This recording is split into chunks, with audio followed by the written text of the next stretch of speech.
Here is the latest Higher Summits forecast brought to you by our friends at the Mount Washington Observatory.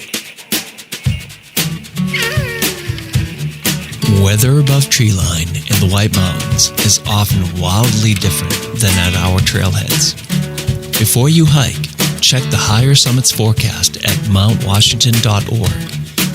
Weather observers working at the nonprofit Mount Washington Observatory write this elevation-based forecast every morning and afternoon.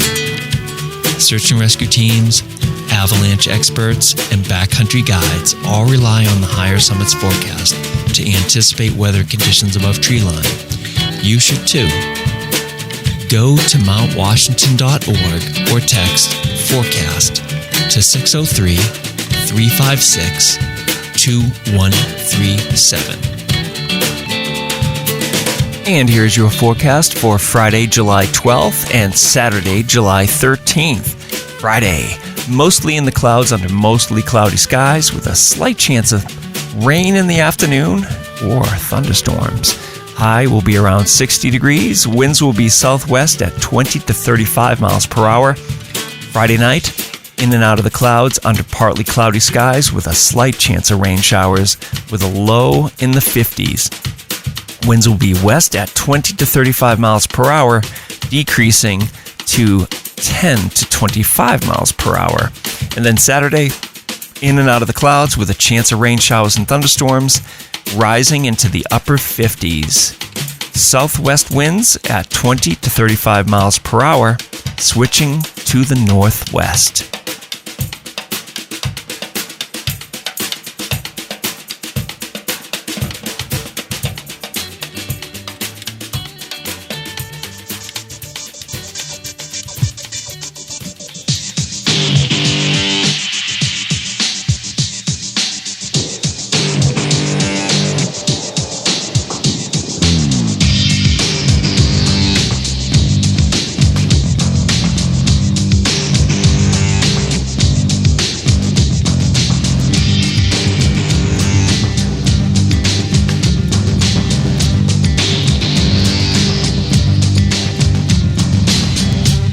Broadcasting from the Woodpeckers Studio in the great state of New Hampshire, welcome to the Sounds Like a Search and Rescue podcast, where we discuss all things related to hiking and search and rescue in the White Mountains of New Hampshire. Here are your hosts, Mike and Stomp.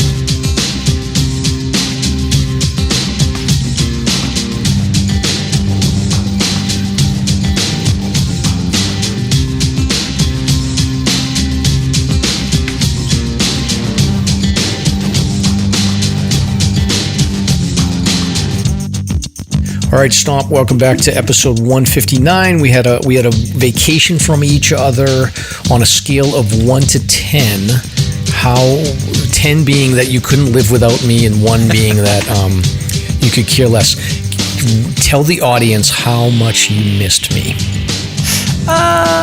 Probably 7. Let's call it a 7. Yeah. Oh, wow, you really like me. I do. You're like a 2 to me. Yeah, I'll give it a solid 7. All right, you should. After I just said 2, do you want to change your score now? No, I'm good. Yeah. All right. You see, you're such a nice person. People say I'm mean to you, and I say, yeah, you're damn right I am. No, you have to deal with people all the time, probably more than I do, so I get it. True. That is true. I deal with people, and like my family says, my other talent is I make white things turn yellow. Okay. Is that a snow reference? No, they just say like I'm filth, I'm dirty. Like they're always complaining that like pure things get tarnished. My pillowcase turns yellow after I touch it, and like my shirts turn yellow when they're white. Like, they're like, you're very gross. You're a boy. So that's hilarious. Yes. Yeah. So anyway, but yeah, we got a lot to get to here. We got a big show. So welcome to episode 159 of the Sounds Like a Search and Rescue podcast. This week we are joined by Heather Harland-Wingate. So Heather is an experienced hiker and White Mountains volunteer.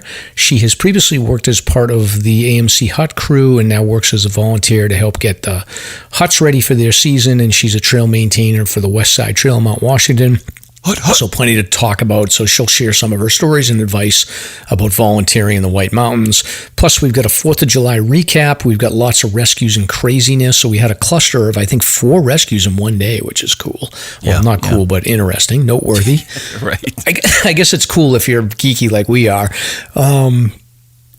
So anyway, lots of rescues and craziness to cover, including a mother and, other topics. A mother and daughter trapped in a porta potty. It's like my biggest nightmare. A nude sunbather at Canobie Lake Park in Salem. A young hiker completes the 4,000 footer list. Seek the Peak is coming up next week. We got monster trucks. We got half dome climbing. Stomp has tips for avoiding heat stroke and lightning strikes. So I'm Mike. And I'm Stomp. Let's get started.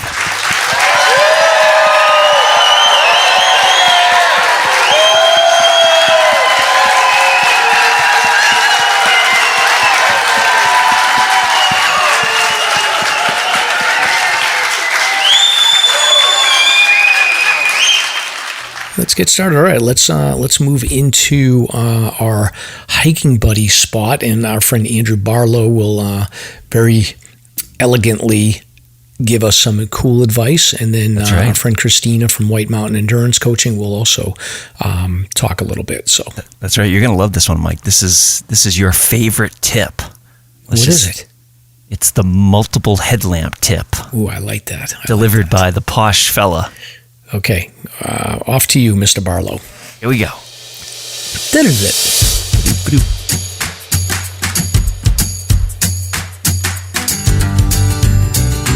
This is Ben Pease from Hiking Buddies. We are a 501c3 nonprofit committed to reducing avoidable tragedies through education, impactful projects, and fostering a community of support. You can find out more at hikingbuddies.org. We wanted to say thank you to those who have supported our mission, and most importantly, say thanks to those who speak up, who ask questions, and who are willing to provide guidance and assistance on the trails when needed. You embody what it means to be a hiking buddy. And now, for all my newer hikers out there, here's this episode's Hiking Buddies Quick Tip.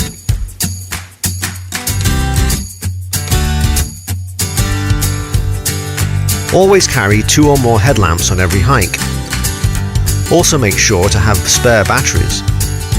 At least one headlamp should be battery operated, not rechargeable. Carrying multiple headlamps will make you a great buddy in the event that someone forgot one or for gear failure.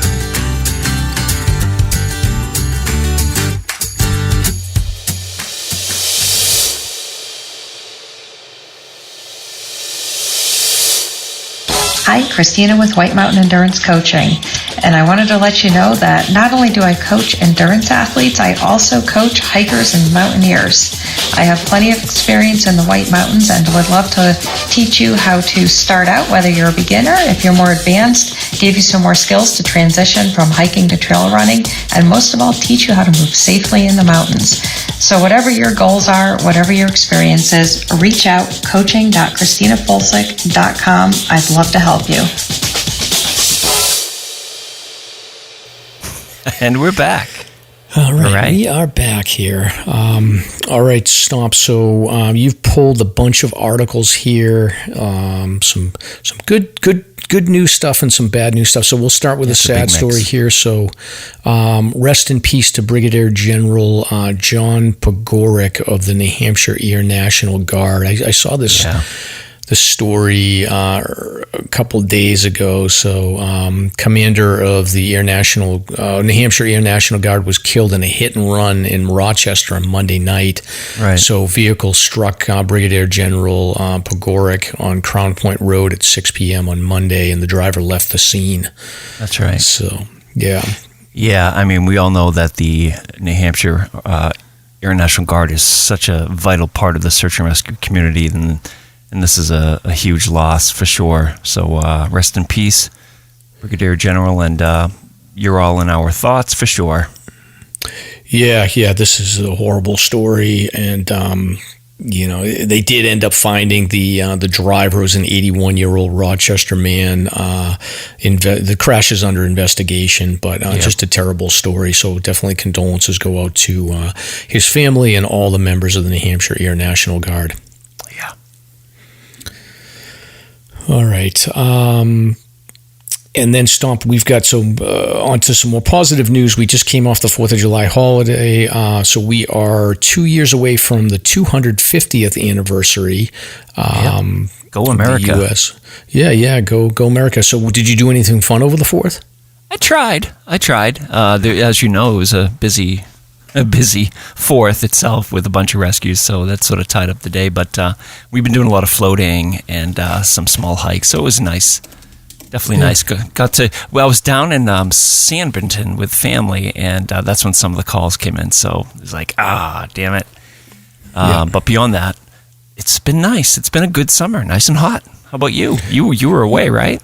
Yeah. Speaking of hot, I was in Puerto Rico. So we did a little family trip because I had 2 graduations. I had a college graduation and a high school graduation, and instead of renting a tent and paying a caterer and all that whole stuff to do a graduation party, I offered the kids just a chance to just take a trip. So I burned some airline points and we went down to Puerto Rico, and highly recommend going down there. It is a beautiful country. It was super hot, super humid, but it was no different than it would have been up here. So, we just spent some beach time. We spent some time by the pool. We did a trip to the rainforest. And then I spent the 4th of July eating at some nice restaurants in Old San Juan, Puerto Rico. We had some mofongo. We had some chicharron chicken. And we had pina coladas, margaritas. It was a whole thing. And then the girls did like photo shoots of their beautiful dresses in Old San Juan. So it was great. Nice. So what's your weight at the moment? Did you gain any weight? So I had gone on that diet last year, and I got down to like 148, I think, from about 170, and I'm back up to 160 last time I checked. But maybe Puerto Rico might have put 2 pounds on me. I don't know. But wow, interesting. Yeah. Wow. So, I've lost 4 pounds. I know this is off topic, but 4 pounds. Good for you. Are you doing anything in particular to lose the weight? Yeah, avoiding beer at all costs, cutting down on sizes of portions for food, and just getting out there a lot. Just trying to do, like, even if I have like an hour and a half, I'll just hit Welch Dickey. That's like my backyard gym now. So down 4 pounds. Good for you, Stomp. Feel good, man. Yeah. Your head still looks kind of big, but maybe it'll shrink a little bit. That's hopeless. Those are the German genes. I'll cover Puerto Rico in the recent hikes because we did do a hike, and you're gonna have to get the shame drop ready for that story for my daughter. Anyway, but happy 4th of July. There was a couple of crazy stories that happened over the vacation. So Stomp pulled this. This guy should be shame drop. This guy needs a death penalty. So an 18-year-old kid from Manchester, New Hampshire. We usually don't include names. I didn't include Aiden Studer, 18 years old from Manchester, Aiden, and his last name is Studer, Studer. And if any of his family are listening right now, you need to give this kid this kid needs to be shipped away. So Aiden Studer was charged after Manchester police said he tipped over a portable toilet at Derryfield Park, trapping a woman and her 4-year-old child inside in May. Studer was indicted for exposing the public to toxic biological or chemical substances, simple assault, criminal threatening, and reckless conduct charges. So death penalty. That is outrageous. I can't even imagine. What drives somebody to do this? I've noticed a lot of these weird stories, just people unhinged, just doing crazy stuff. Yeah, I think my understanding is he was in an argument with the mother over something, and he waited for her to go into the porta potty with the child and then knocked it over, pinning the mother and the child inside the porta potty because they couldn't get out because the door was pinned against the ground. Got it, yeah. So, wow. That's I don't terrifying. care what the mother did in this case. Like, there's a 4-year-old kid in there. Oh, you never do that. That's so disgusting. Oh, jeez. Yep. Vacation craziness. Story number Vacation one. What else is going on out there? So next story takes us to Canobie Lake Park in Salem, New Hampshire. Stomp, have you been to Canobie Lake Park? Many, many times. I love it. Many, many times. Yeah, I love it too. It's good, clean New England fun. A 74-year-old man was arrested on Wednesday after police said he was lying completely naked at the wave pool at Canobie Lake Park. Good, clean fun. So apparently this gentleman has some issues with alcohol and got a little bit torn up and decided he was going to nude sunbathe. And he's from Somerville, Mass. So again, massholes misbehaving in New Hampshire. How old is this person? 74. Oh, okay. That explains it. Nothing to lose. Yeah, he was so intoxicated he had to be taken into protective custody. He told officers he'd been drinking prior to even arriving at Canobie Lake Park. So somebody come get your grandfather, please. You see what he says? He in the statement to MUR, Carabella said that it was extremely poor judgment on my behalf.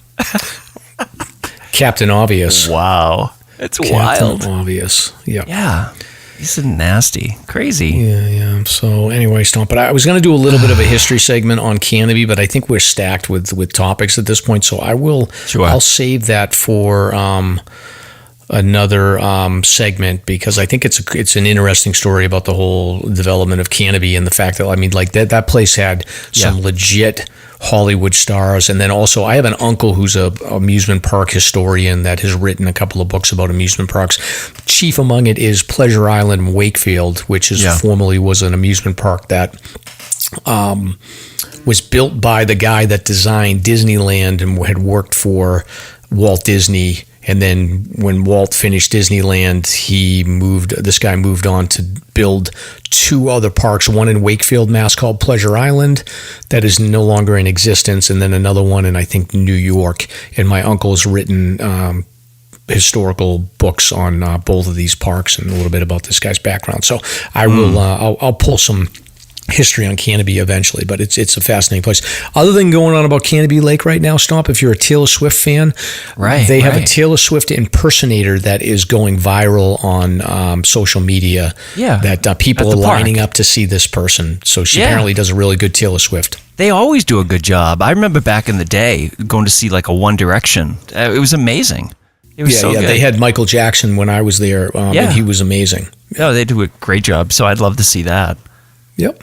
Amazing. All right, so now we are recording this on Thursday, July 11th, but Seek the Peak is coming up next week. So starting on the 19th, which is Friday, and then on Saturday, will be the actual event, and we will be recording live for a future release. I guess so Stomp and I will be there for the Friday evening event.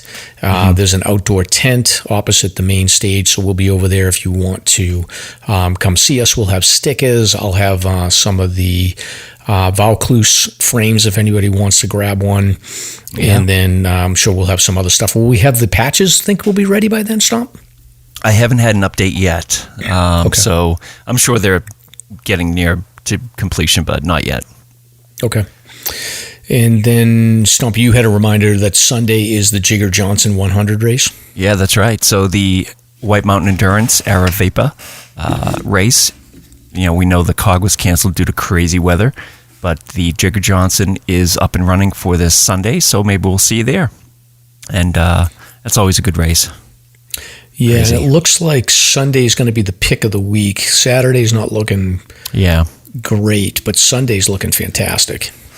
That's right. Yeah, it's been strange weather, but we'll get through it. Yes, yep.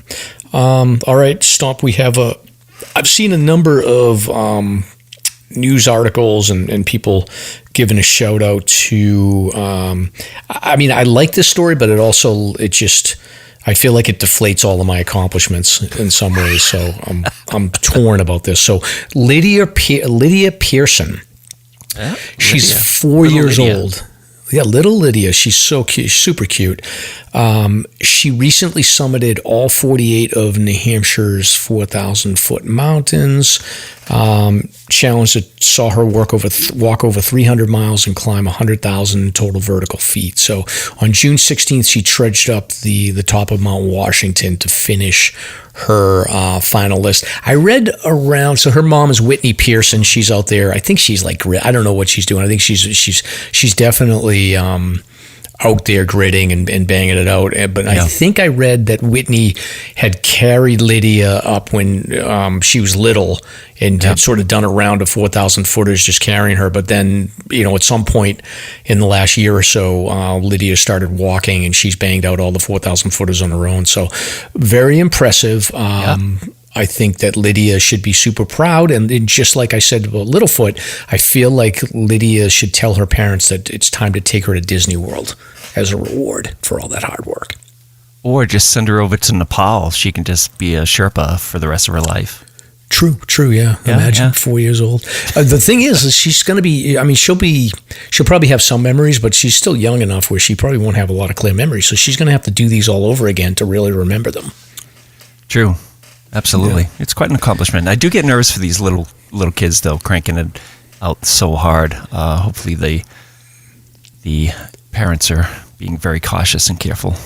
Yeah. My vibe is like and I don't pay much attention to this, but I know like some of the younger kids that have completed the 4,000 footers, my sense is that I've yet to see one of these kids that didn't have like an absolute, sort of expert hiker that was guiding them along and had safety first in mind. So my sense is that it's the same case here. But yeah, there's definitely that fear that people are going to look at this and say like, oh well, maybe my 4-year-old can do this and they don't have the experience and whatnot. But I think that take it slow. These kids that can do this stuff are like a 1 in a million type of kids at that age. So just use your judgment. I definitely burned out my 2 kids trying to get them hiking even when they were older. And, even to this day, they don't like to get out there. So you got to play that balancing act. But Lydia clearly is cut from a different cloth, and congratulations to her and her family. Congrats. Excellent. All right, Stomp, we got this other video sent over from Chris Wright, which is a jet suit paramedic. I think we've seen I've seen this video before.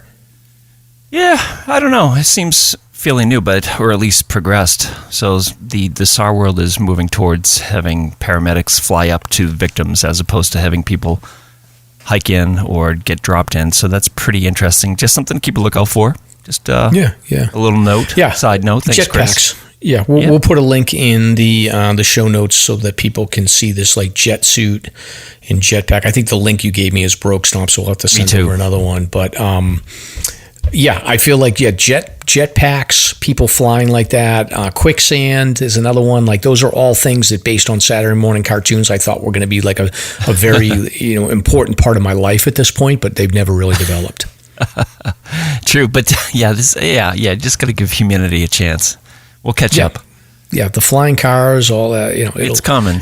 It's coming, hopefully. All right, Stomp. So we've got a couple of these are dog stories. Is that what's going on here? Yeah. The first one is an officer adopts a German Shepherd he rescued on the job. Abby, the German Shepherd, was left in a hot car with another dog who tragically died. She helped save herself and a cat by honking the car's horn.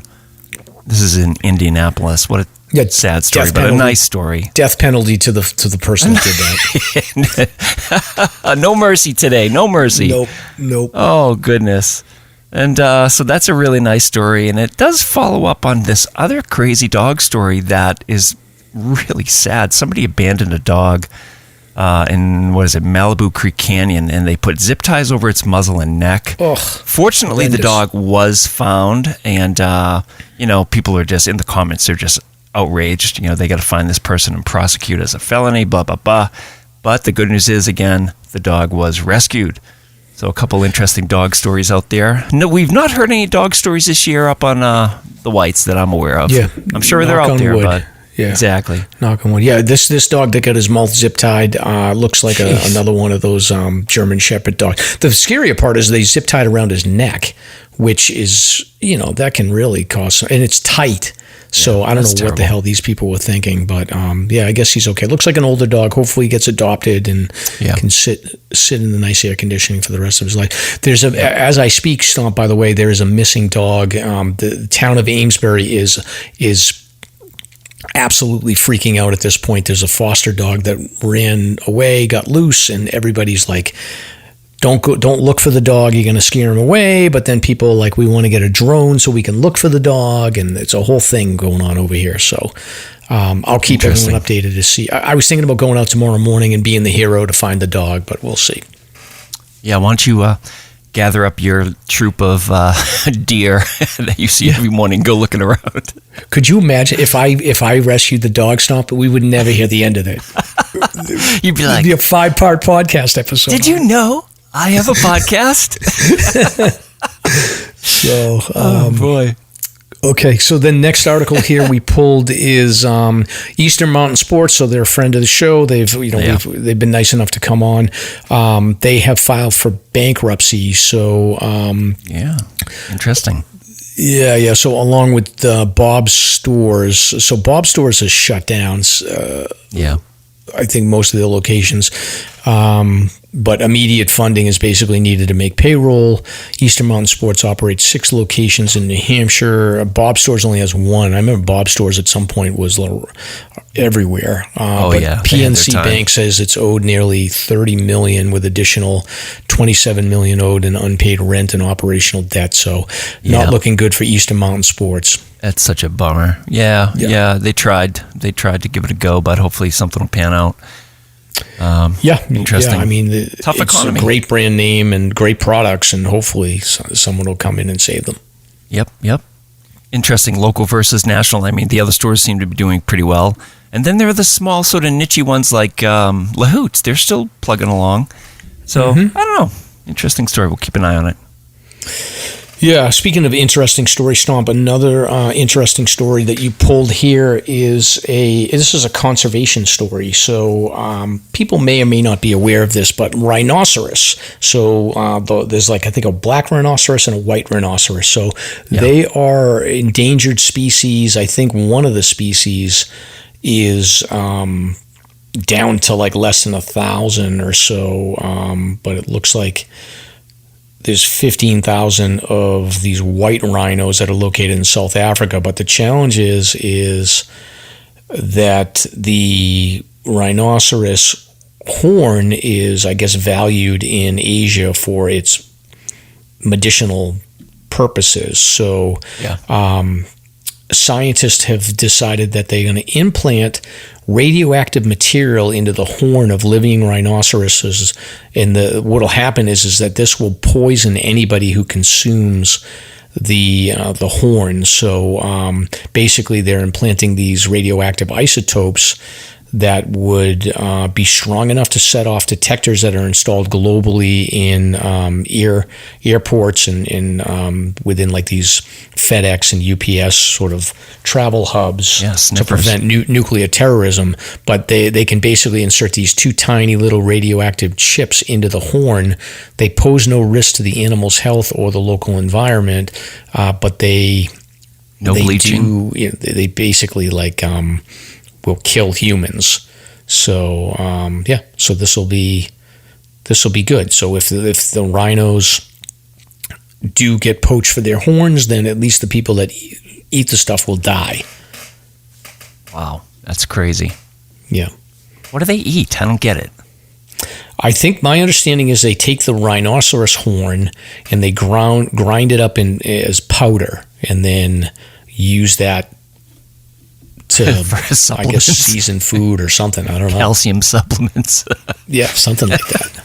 It's so crazy. So hopefully it doesn't bleach into the horn. So maybe it's a self-contained. Yeah, they said it doesn't harm the rhino, which and they said that this horn can be worth more in weight than gold or cocaine. It's kind of a weird comparison, but so can a little bit of uranium. Maybe sell it off to Iran or something. Right. So that's a pretty good idea, and hopefully the rhinos will survive. And now, Stomp, moving on to another topic, we've got monster trucks coming. How cool is that? Yeah, July 27th. Yeah, so I'll put a link in the show notes here. Renegade Monster Truck Tour is coming to Lancaster Fairgrounds, and now this is something I'd watch. Oh, hell yeah. That'd be a lot of fun. Lancaster is such a great fairground for this, too. So, yeah, they got all the big trucks coming for a couple performances. Tickets are on sale at this website, and looks like a great time. Yep, yeah, you've got Shockwave, you've got Stinger, and Lumberjack, Shredder, and Crush Station, which looks like a station wagon. It's a crusher, so very exciting. And every once in a while when I'm down in Florida, Stomp, I'll just see a random monster truck driving around the highway. Oh, really? Yeah. That's part of the place for they're them. just on the roads in Florida there. Yeah, no rust. Looking good, looking sharp. Yeah, exactly. So Sunday. It's so off topic, but it is cool. Like, who doesn't want to see a monster truck crush things? Yeah, I don't know. I feel like our audience, like it's, the demographics match up. I don't know. Hey, man. All right. I pulled this one for you because I saw this video the other day and I'm like, holy moly, what? Yeah, I've seen this before. And yeah, so basically Stomp pulled a video of, I had climbed Half Dome on Yosemite last year, I think in September, and essentially like you come up from the valley and you've got to hike up the Mist Trail, which is a couple of these waterfalls, and then you get up into Little Yosemite, and then you climb this lower section, which is a summit called Subdome.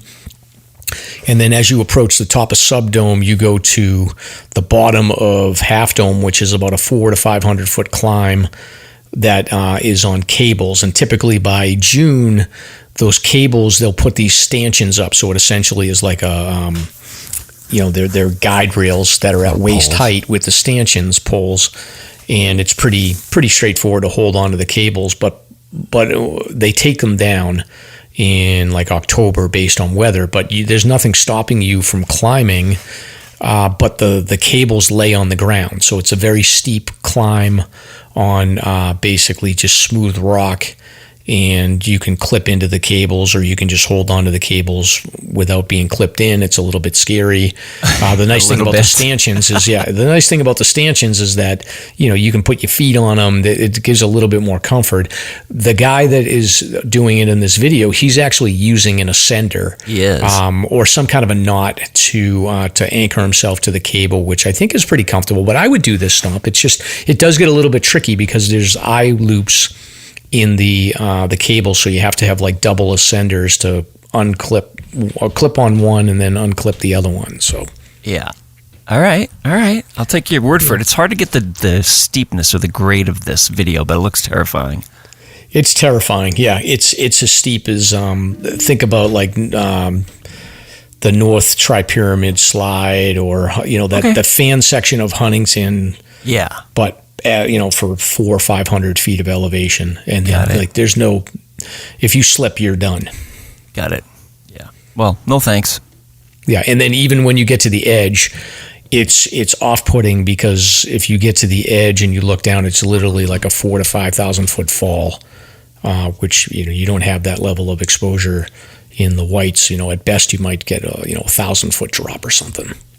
Right, even at that call at the base of the dome itself, that people begin the ascent, is that a sheer drop on either side, or a steep drop? Not really. I mean, it's like a curve. So yeah, if you go farther down that curved shoulder, like you would definitely, it's kind of like that section of Welsh Dickey where you go close enough, you're in trouble. Close enough, and you're going to start slipping. It's kind of like that on Subdome. Yeah, epic.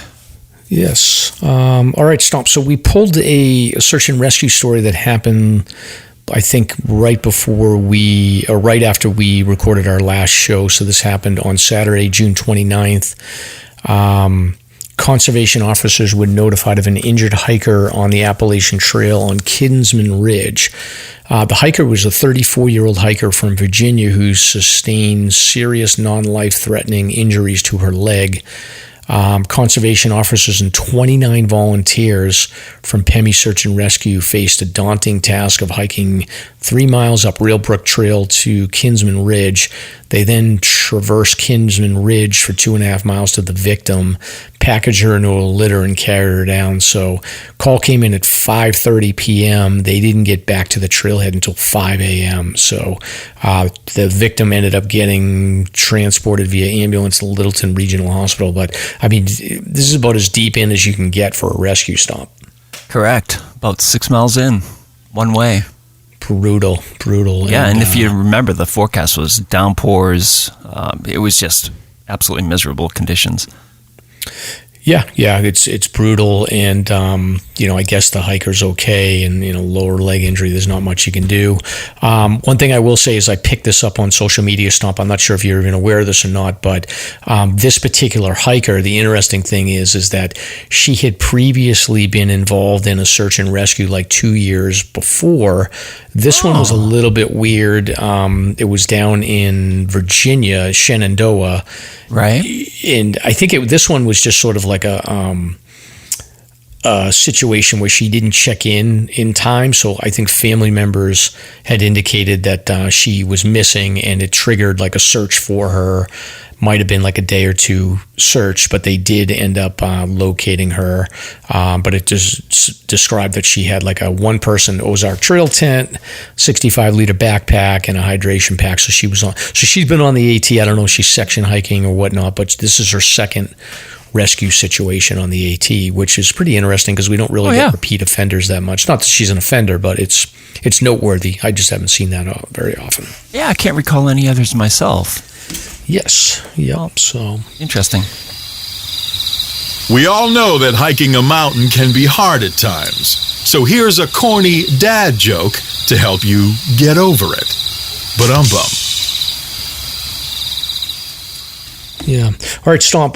This is the part of the show where I do a dad joke. Oh, here we go. Buckle up. So, all right. Why did the bike fall over? I don't know. Because it was too tired. Get it? Too tired? Too tired? Got it. That was great. Yes. Good stuff. Are you going to give us a double? I got another. I'm going to give you a bonus one too. Okay. What do you call an illegally parked frog? I have no idea. Toad. Oh, okay. That was Get obvious. it? Illegally parked toad. That was so obvious. Not with a TOW, but a TOAD, but still. Shame. See what I did there? Yeah, that was good. Yeah. So anyway, all right, Stomp, this is the part of the show where we are going to talk about a couple of our friendly sponsors here, 48 Peaks and CS Coffee. So why don't you take it away? All right. Use your passion for hiking to help end Alzheimer's. In one collective effort, 400-plus hikers will climb New Hampshire's 4,000 footers or create their own hiking challenge to advance the care, support, and research efforts of the Alzheimer's Association. Hike anytime this summer and help turn the White Mountains purple to end Alzheimer's. No fundraising minimums are required, but you can unlock fun prizes as you fundraise. So visit alts.org/48peaks to learn more. And then we have a message here from CS Coffee. The podcast is supported by CS Instant Coffee, makers of eco-friendly instant coffee. It's perfect for anyone who loves the outdoors as much as we do. Great for backpacking, day hiking, camping, and even at home. Learn more and get in touch at csinstant.coffee or email us at info@csinstant.coffee. Thank you, guys. Yes, Stomp, and CS Coffee is right. We do love the outdoors, but you know what else I love, Stomp? What's that? A nice, tasty beer. 'Tis the season.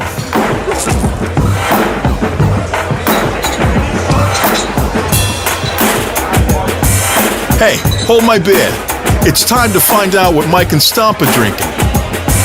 On this week's Beer Talk.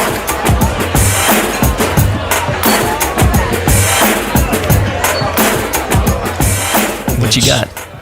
I am drinking, so Mrs. Mike she loves Trader Joe's, and Trader Joe's apparently has like a good selection of IPAs. So she got me something from Night Shift Brewing.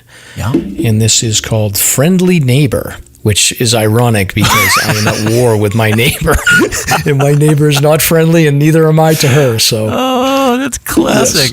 Yes. So if Night Shift Brewing is listening, you should create one that's unfriendly neighbor, and I'll throw it over the fence.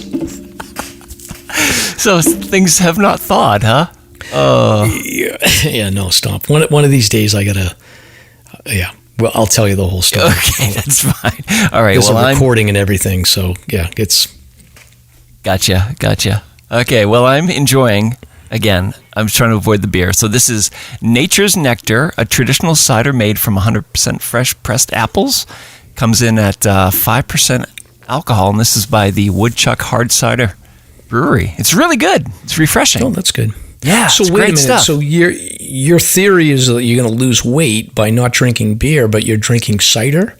Well, here's the deal. When I drink beer, I tend to get a little bit bloated, and the IPAs, the double IPAs in particular, are much heavier on the calories than something like this. This is 200 calories as opposed to like 4 to 8. So I think it makes a difference. But yeah, beer in general for me is just sort of an odd response for my gut. I wasn't sure if the sugar content would offset the calories, but so far so good.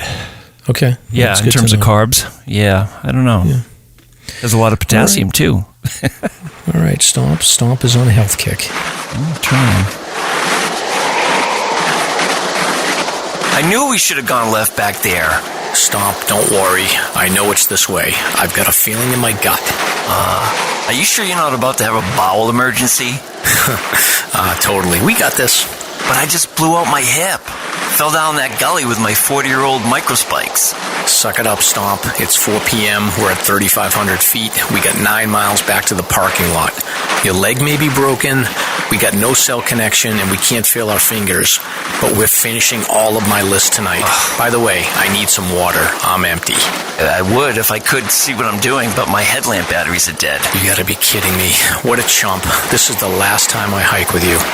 Ha, whatever, mister. Do you know me? I have a podcast. Whatever. Let's find out what Mike and Stomp have been hiking. This is the part of the show where we talk about recent hikes, Stomp. So it looks like you've gotten out. So why don't you share with the listeners what you've been up to when it comes to hiking? Yeah, well, I've done a little bit of just more or less exercise hikes. Black Mountain via the Chippewa. I think I was out there when one of the listeners was out there. I think Mike was out there one of the same days, but he went up the Black Mountain Trail as opposed to Chippewa. But it's miserable right now, man, with all the deer flies and the heat. Holy moly.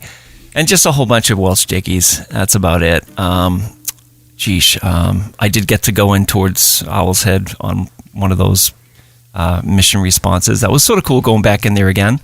And I will say, I can just talk about this because years ago when Mr. Stomp and I started hiking the 48 and we were newbies at the winter scene, we did the Black Pond bushwhack in winter. And not knowing where the actual bushwhack was, which is like legitimately a trail now, I'm sure you're aware. Yeah, it's a trail. Yeah, we didn't know that, and we couldn't find it or see it anywhere. So when we got to the northwest corner of that pond, we just stayed on a longitude and just kept on going straight north, and it was fairly flat. But that bushwhack slash quote bushwhack is pretty steep.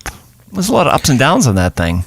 Yeah. There's definitely like some. I don't remember it being steep, but I remember it being like a little bit of up and down for sure. But the muddy too.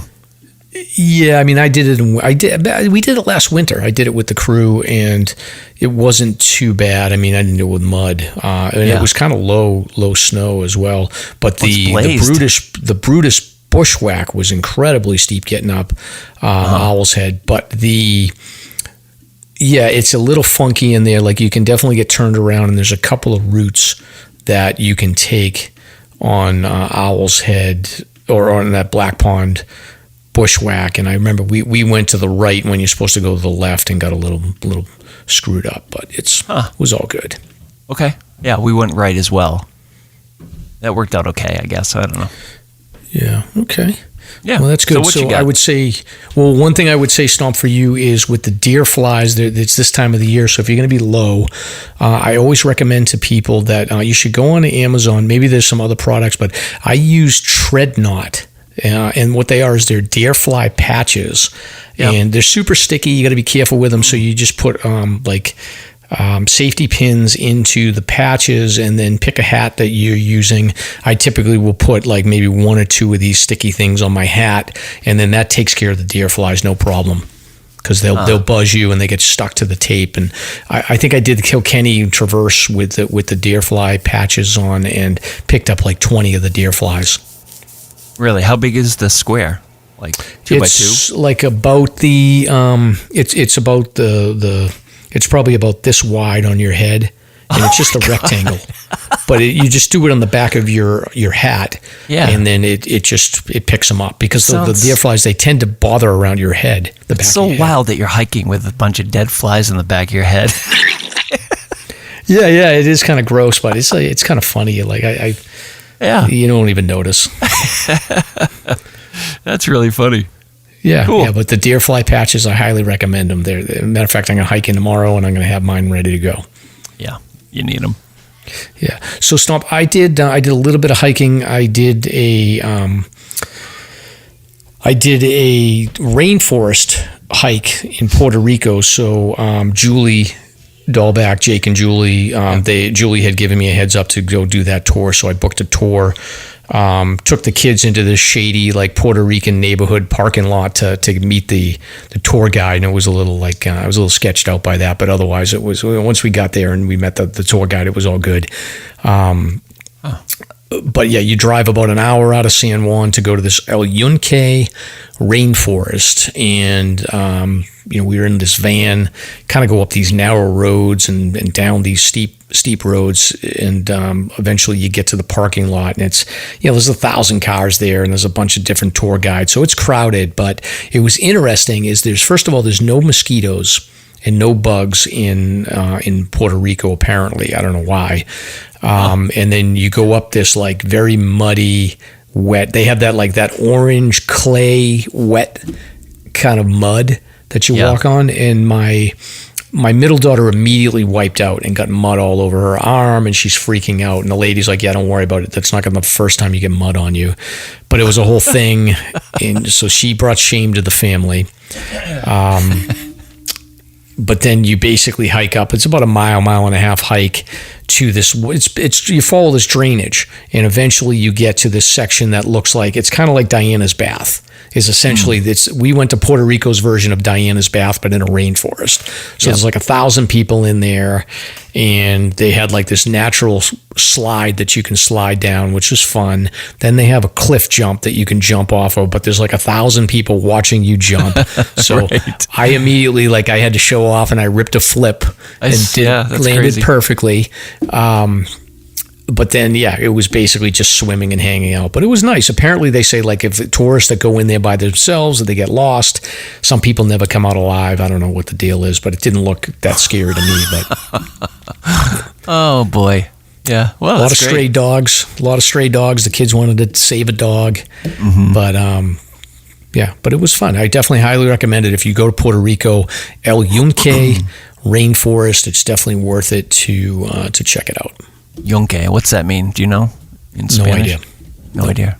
So, what was cool too about the trip, Stomp, is the Olympic basketball qualifying tournament was going on in Puerto Rico, and the Hilton Hotel that we stayed at was hosting all the teams. So you had Italy, Lithuania, Ivory Coast, some other countries I can't even remember, but Italy and Lithuania and Puerto Rico have legit NBA players. So there was 2 NBA players from Lithuania, and then I think 1 or 2 Italian guys too. And so we were I was watching them the whole time, and they're walking up to the beach, and they're hanging out with their wives. And then we saw the one guy that plays for the Sacramento Kings. Kings. He walked every day to Old San Juan, so me and Mrs. Mike would see him and his wife, and I was like, "There's the NBA guy." So it was pretty interesting. That is cool. They were down there playing, huh? They were playing, yeah. I guess apparently this was like the final opportunity to qualify. So Puerto Rico ended up winning the tournament and qualified for the Olympics. Wow, that's great. So it was a fun time. That's cool. Yes. You know what else is cool, Stomp? Our backs because of Vaucluse gear. Exactly, Stomp. See, I'm teeing them up and you're hitting them out of the park. All right. Does your backpack not provide enough ventilation? Does your back sweat too much when backpacking? As you know, sweat can be extremely uncomfortable on the trails. Plus, sweat is a serious risk factor in both hot and cold climates. As your clothes get wet, your core temperature can dramatically fluctuate, and this can result in hypothermia, heat exhaustion, and dehydration. And let's not forget, just very uncomfortable. Today's your lucky day because we have good news for you. There's a piece of gear that solves the sweat and ventilation problem, making your backpack more comfortable. Vaucluse Gear's ultralight backpack ventilation frame. This ultralight frame is a backpack accessory that easily installs in your favorite pack, sizes 15 liters to 45 liters, and creates a ventilating airflow gap between you and your pack. It's also ultralight, weighing around 3 ounces, and that's equivalent to roughly a pair of wool socks. Whether hiking in hot or cold temps, the ultralight backpack ventilation frame from Vaucluse Gear is a real game changer regarding airflow and ventilation. So visit VaucluseGear.com to order an ultralight ventilation frame today. Use promo code SLASHER, SLASR, to enjoy a $5 discount. Plus, let them know that Mike and Stomp sent you. Puppy, get down. Daphne's on the DJ mixer, being fresh. Oh, speaking of Daphne, I apologize. We missed her. Didn't we have a birthday celebration or an adoption celebration? That's right. 4 years. A little stinker. 4 years. I can't believe it. She's still a little tiny sprite. She runs around causing mischief everywhere, but she protects us. She growls at cars that come into the parking lot and keeps all the intruders away. Good for her. It's very cat-like for her. It is. She's a sweetie.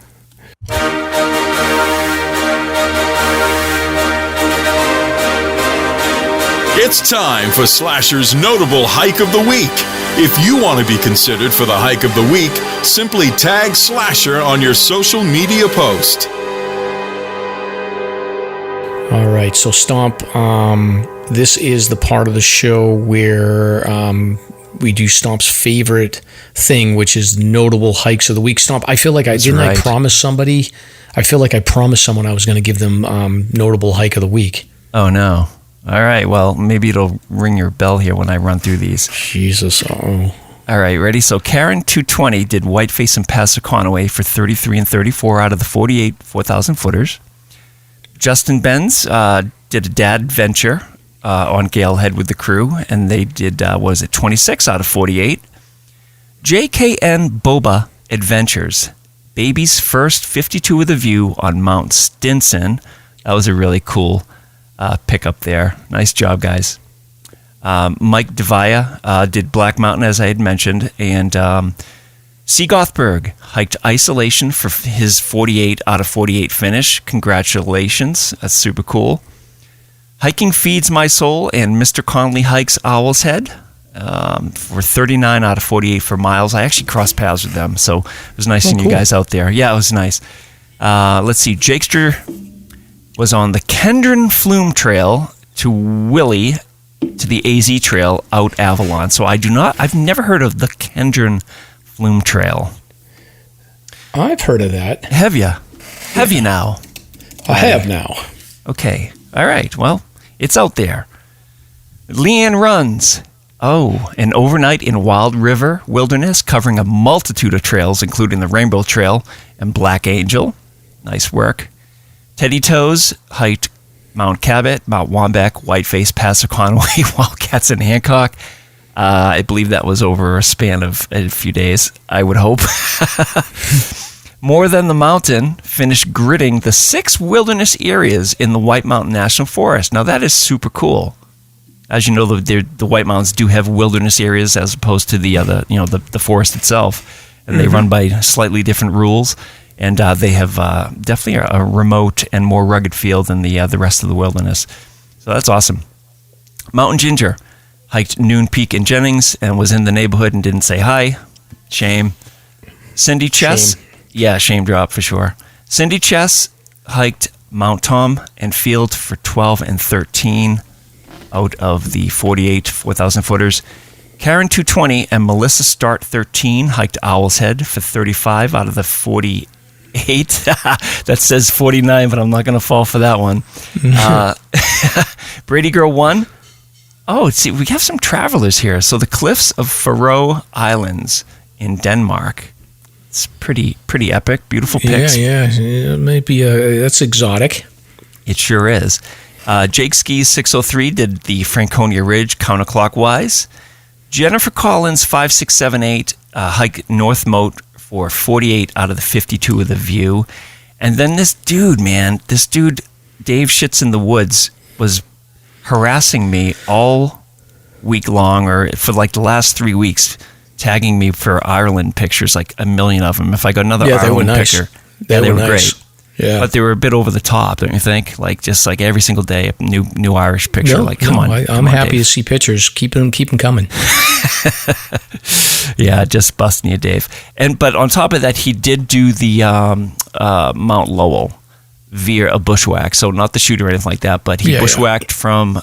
He walked up Sawyer. He may have biked and then bushwhacked up, and pretty gnarly. I had a bail on him on that one, so I probably deserve a shame drop. Okay, but yeah, so good work, Dave. And then we had a couple more here. Eric CJ72 did a Z-Bonds Traverse.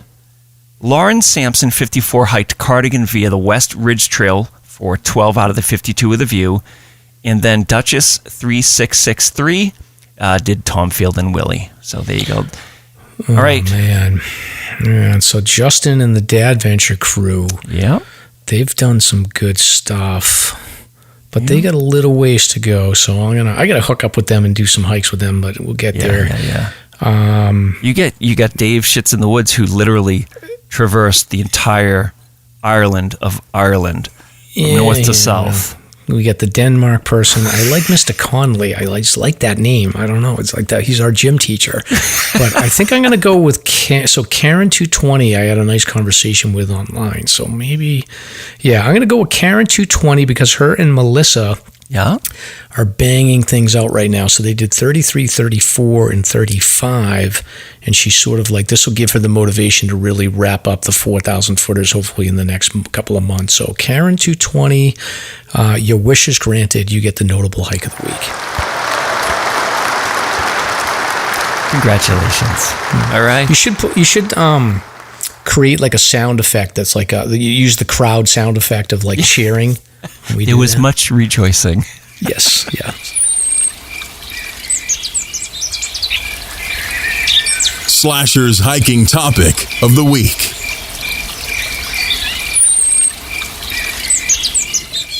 All right, Stomp. So we're going to move into segment 1 here, which is Stomp is going to give hot weather hiking tips and lightning safety tips. So what do you have to share with us?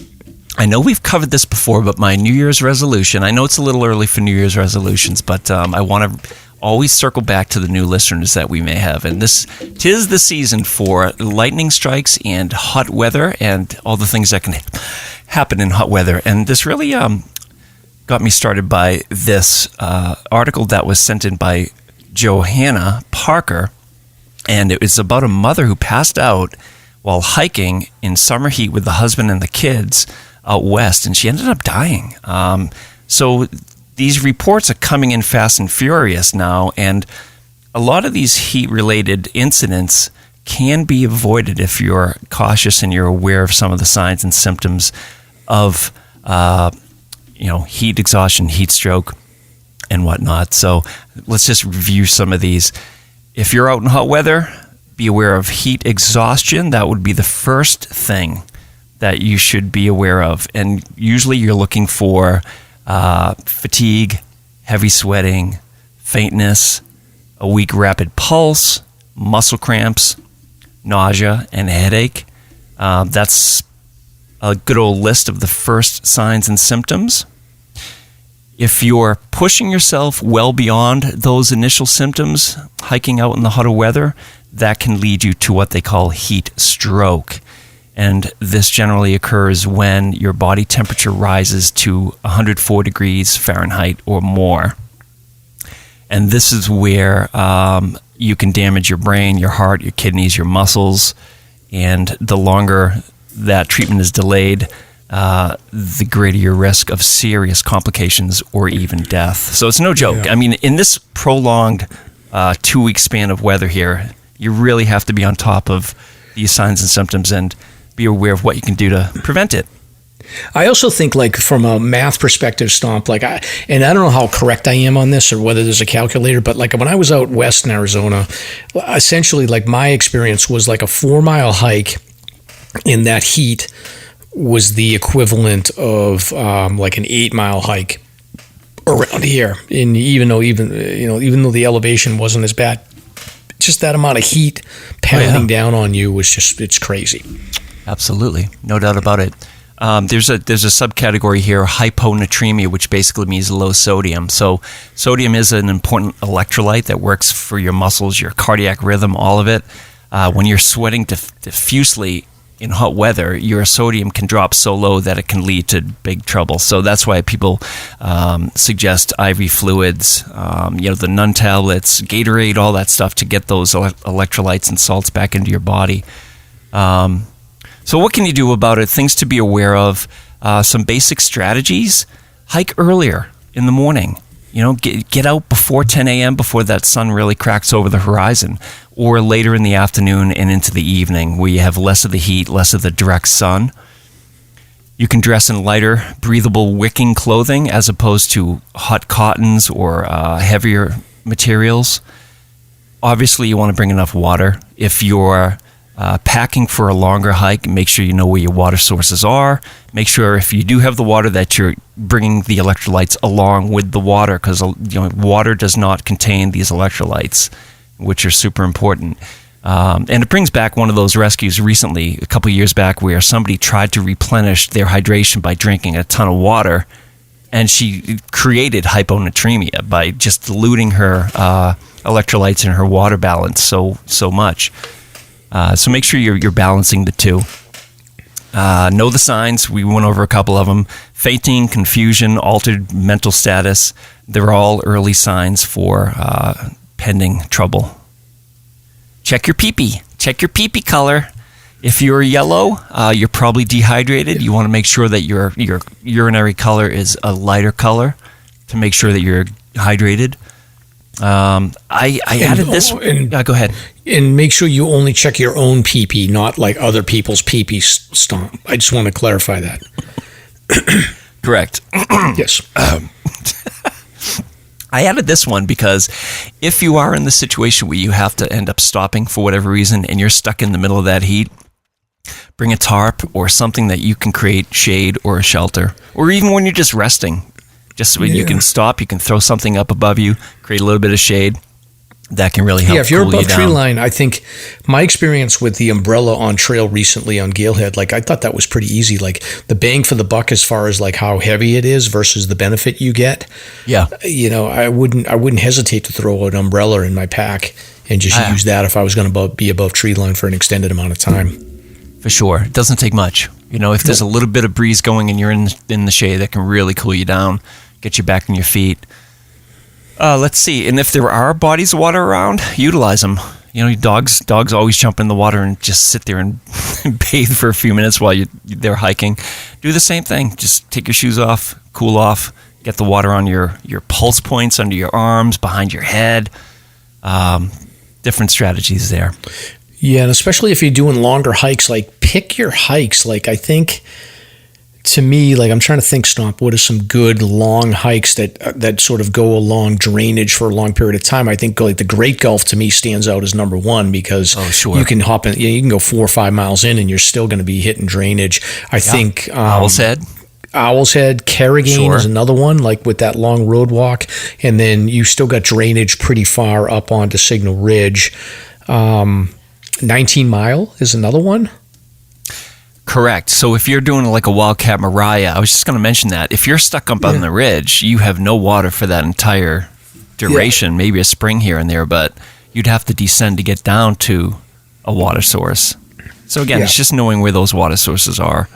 Yeah, or at least plan it out so that at the beginning and the end of a hike, you've got like cold water that you can jump into. Like I think like Valley Way is a good one that stands out to me. Is like, you can go a mile up Valley Way, hop in the river, go hike, and then come back down, hop in the river at the end. You know, Baldface is another one with Emerald Pool. So there's a ton of them that have water at the bottom. Yeah, and the huts, the hut system have water for hikers passing through. So make sure you know where the huts are. Make sure you know where the springs are. They're all listed in the AMC books, and should be good to go. Yeah, and just keep an eye on, like, if you got kids with you, if you got dogs with you, like, just don't assume that your tolerance matches their tolerance. Like, having, err on the side of safety, and don't stretch your dogs, don't stretch your kids out too much in this weather. That's right. So, moving on to the second topic here, lightning basics. This weather has been so wild. We just had the hurricane blow through, and there was lightning everywhere. It seems like we've been fortunate this year to have advance notice on most of these storms. So check the forecast. There are occasions, obviously, where these things can pop up out of the blue and catch you off guard. And you really should know some of the basic things to do if you are stuck in a lightning storm. So check the forecast. As you're out, check the sky. The sky can tell you if something big is coming. You're going to see the dark clouds on the horizon making your way, generally west to east. So know the basic cardinal route here for north, south, east, and west before you go out the door. Plan your route. Know where the exposed areas are going to be and what time you're going to get there, and see if it lines up with the forecast for the day. Open areas would include ridges, summits, etc. Stay informed, keep an eye on the weather, adapt your plan. If you have to bail out, just get down trail. The Wildcats always remind me of this situation because Mrs. Stomp and I were stuck in a storm up there, and we didn't bail out. We stayed up on the summit of the top of the ski place and got stuck in a storm. I remember that day. Dude, yeah, that was wild. We've talked about it before. You tipped me off that it was coming because you were stuck in it. Take cover. Yeah. Hardcore. But we opted to try to find shelter as opposed to bailing. But bailing is a solid option. Just get off of those high points. Yeah. Watch for signs of lightning. If you see a flash of lightning, count the seconds until you hear the thunder. This is a classic thing to know.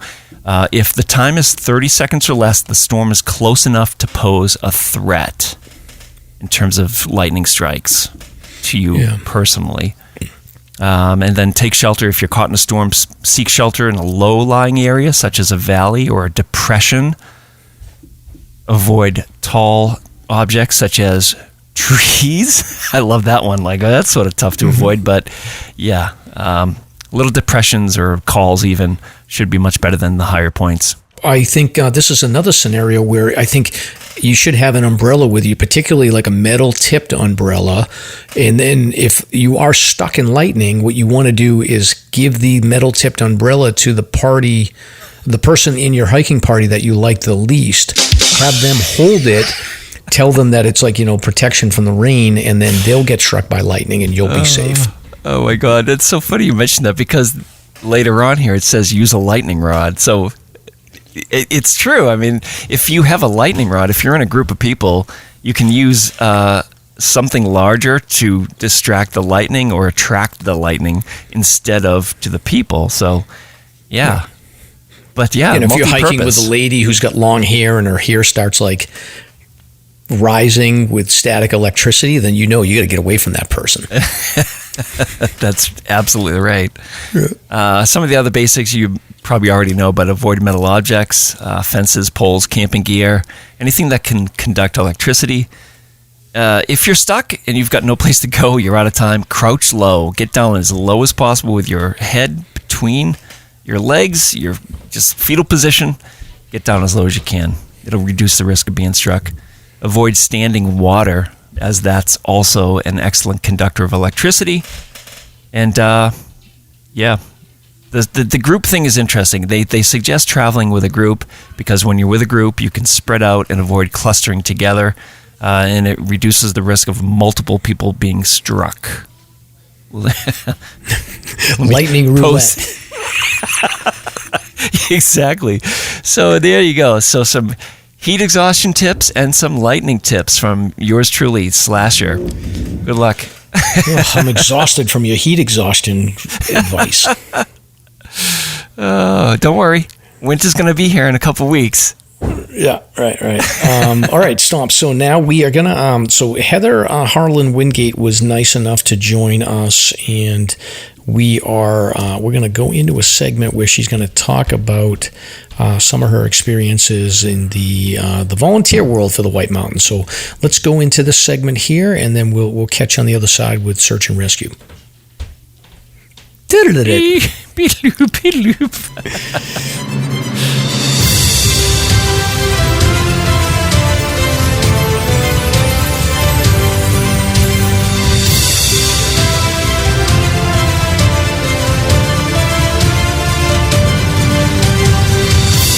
It's time for Slasher's Guest of the Week.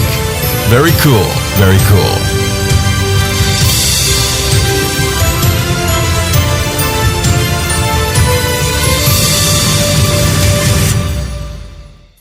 All right, Heather. So now anything you say is officially on the record.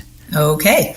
All right. So thank you so much for joining us. So we are here with Heather, and I think, Stomp, why don't you kick this off to give a little bit of background on how did we get connected with Heather, and how'd you convince her with your charm to join us? Oh, sure.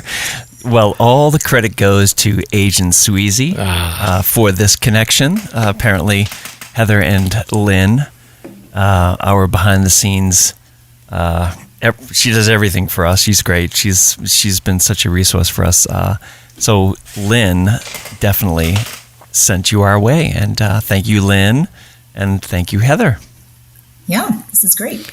Any hesitation when Lynn said, "Look, I know these two guys, and they got a podcast, and they want you to come on"?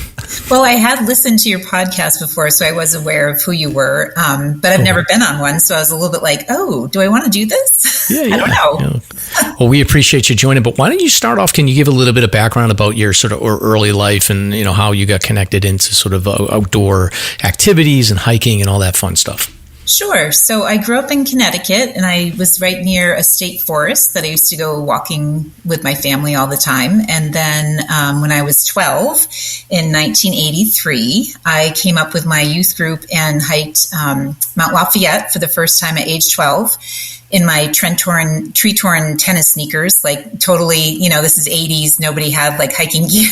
Yeah, but right. We would come up for a week and camp on the Kangamangas at Jigger Johnson and do hikes. And so Lafayette was my first experience, and it was really cool because I didn't know Greenleaf Hut existed. I didn't know huts existed at all. And I remember popping out of the woods and being like, wow, there's a building up here and people get to live here. I want to do this someday. Mm-hmm. And then 9 years later, I worked at Greenleaf. And how did you just apply for the job when you were in college? Yeah. I applied and spent a summer working at Pinkham first. Okay. All hut crews had to back then. Do you remember what the application process was like? Yeah. So it was basically just showing up and being like, hey, I want a job. And they were like, okay, huts are for people who have worked at Pinkham first. And I talked to Mike Waddell, who was the hut's manager, and he referred me to the Pinkham manager. And they were like, yeah, you can work front desk for a summer and then go up to the huts. So I did that in 1990.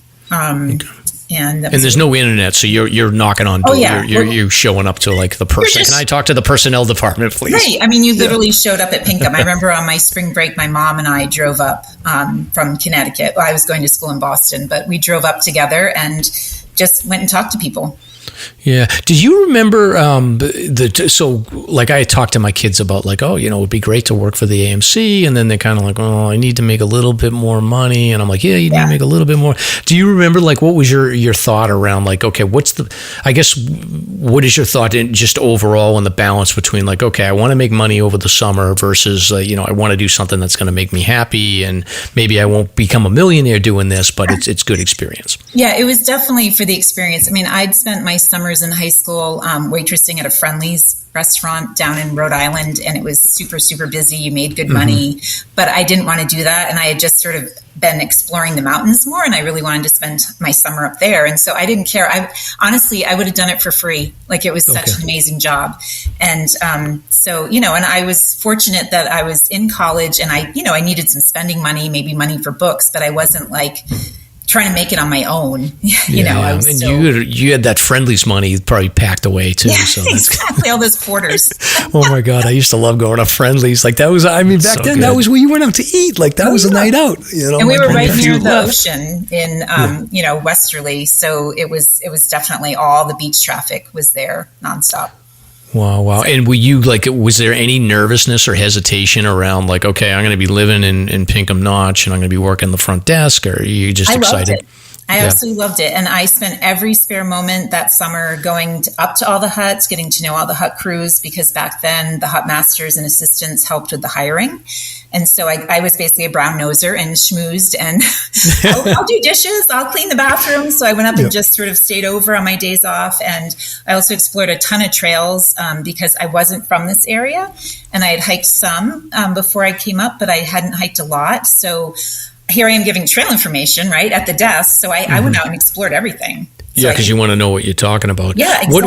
What was the dynamic? Was there a lot of people? Did you were able to make like your little crew within the crew of friends? Yes, so wonderful friends, most that I stay in touch with still to this day. Pinkham summer was amazing, getting to know kids from all over the place. And they're all actually, a whole bunch of folks are coming in 2 weeks to my new home in Twin Mountain for an OH reunion. We're having a 90s get together. So, friends I've had for over 30 years. I want to go to a 90s get together. Yeah, no, it's going to be awesome. Can't wait. We're going to tight roll our pants, and we're going to wear like, striped shirts. It's going to be fun. That's awesome. And then, so you do that first summer in Pinkham, and then like the deal is like, if you do well, then you got the opportunity to actually work at the hut. Yep. So then I went up in 91 to Lakes to the Clouds, and that was a really amazing experience. I had one of my fellow roommates from Pinkham was on my crew, and then other folks that I had met the summer before, because they were working in the huts. I met them.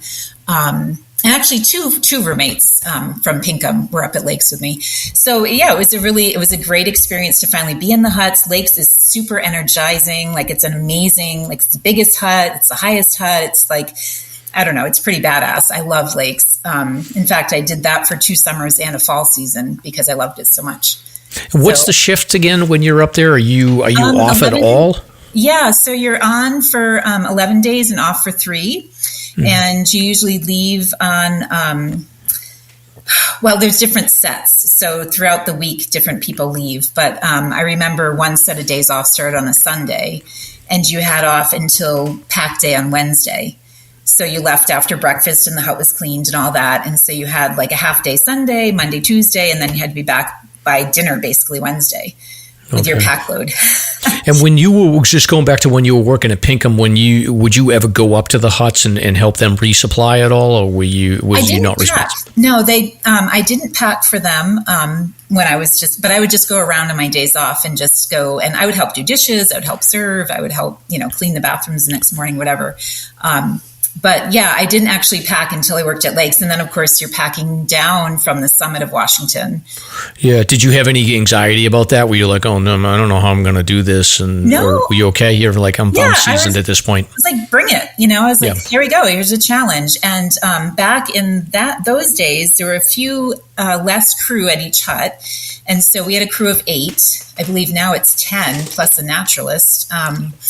And so we routinely packed 80 pounds, every pack trip, and you got really good muscles and you got really buff and strong, and, it was amazing shape. So, you just did it. I actually would prefer to cook on a pack day because I loved cooking. And packing was just something that you did because you had to, but it wasn't like, yay, it's a pack day. I get to pack and the weather's really crappy and we're going to be out in like really high winds and rain. And Washington had a lot of really crummy weather. So, as we know, so it was not my favorite day, but on a beautiful day, you felt buff and strong and you're like, here I am. And you got lots of attention from all the guests and all the day hikers. Oh, yeah. And it still happens now. You're like, no, they're coming up. Everyone get out of the way. And a lot of them are in the zone. They don't want to talk. You feel a bit like this celebrity because everyone wants to talk to you. And of course, by August, you're like, just get out of my way. I just want to get to the hut and get this off my back. Right. So you're working at Pinkham, and then you get an idea of, okay, this is what to expect with the hut. And then they get to test you out to make sure that you're gonna be a good fit. So how much training is involved when you first start at the hut?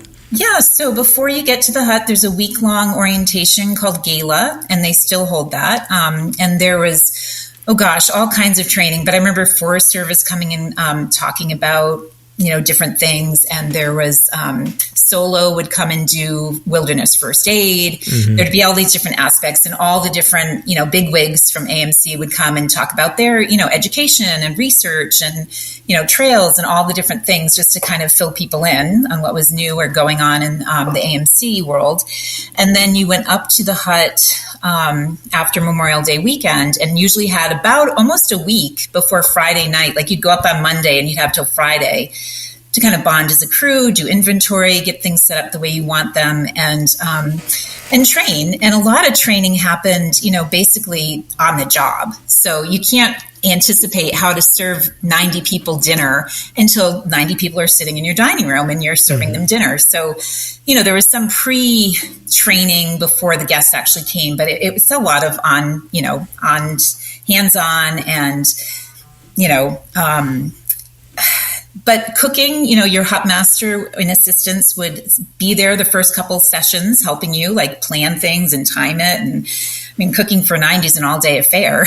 Yeah. And you had a little bit of food service experience, at least from the Friendlies gig. But were you actually doing the cooking and the planning for the food and everything? Oh, yeah. Yep. Oh, really? So you basically would do the main course was always determined. So Tuesday's chicken night, Thursday's lasagna, whatever. We had fish back in the day, which was nasty, but ham and turkey dinner and stuff. So the main meat basically was determined, but you got to decide, do I want to do barbecue chicken? Do I want to make this? Do I want to make that? And then you decided your bread, your soup, your dessert, what starch you served, what vegetables, whatever. So you had a lot of creativity. And back in the day, you had a whole shelf full of great cookbooks. So Fannie Farmer was a really, sort of big one for pancakes and things, and then in baked goods. And then there was Moosewood and Enchanted Broccoli Forest and all these really cool, funky cookbooks. And that's kind of done away with now. It's more streamlined. And so they have like a hut cookbook.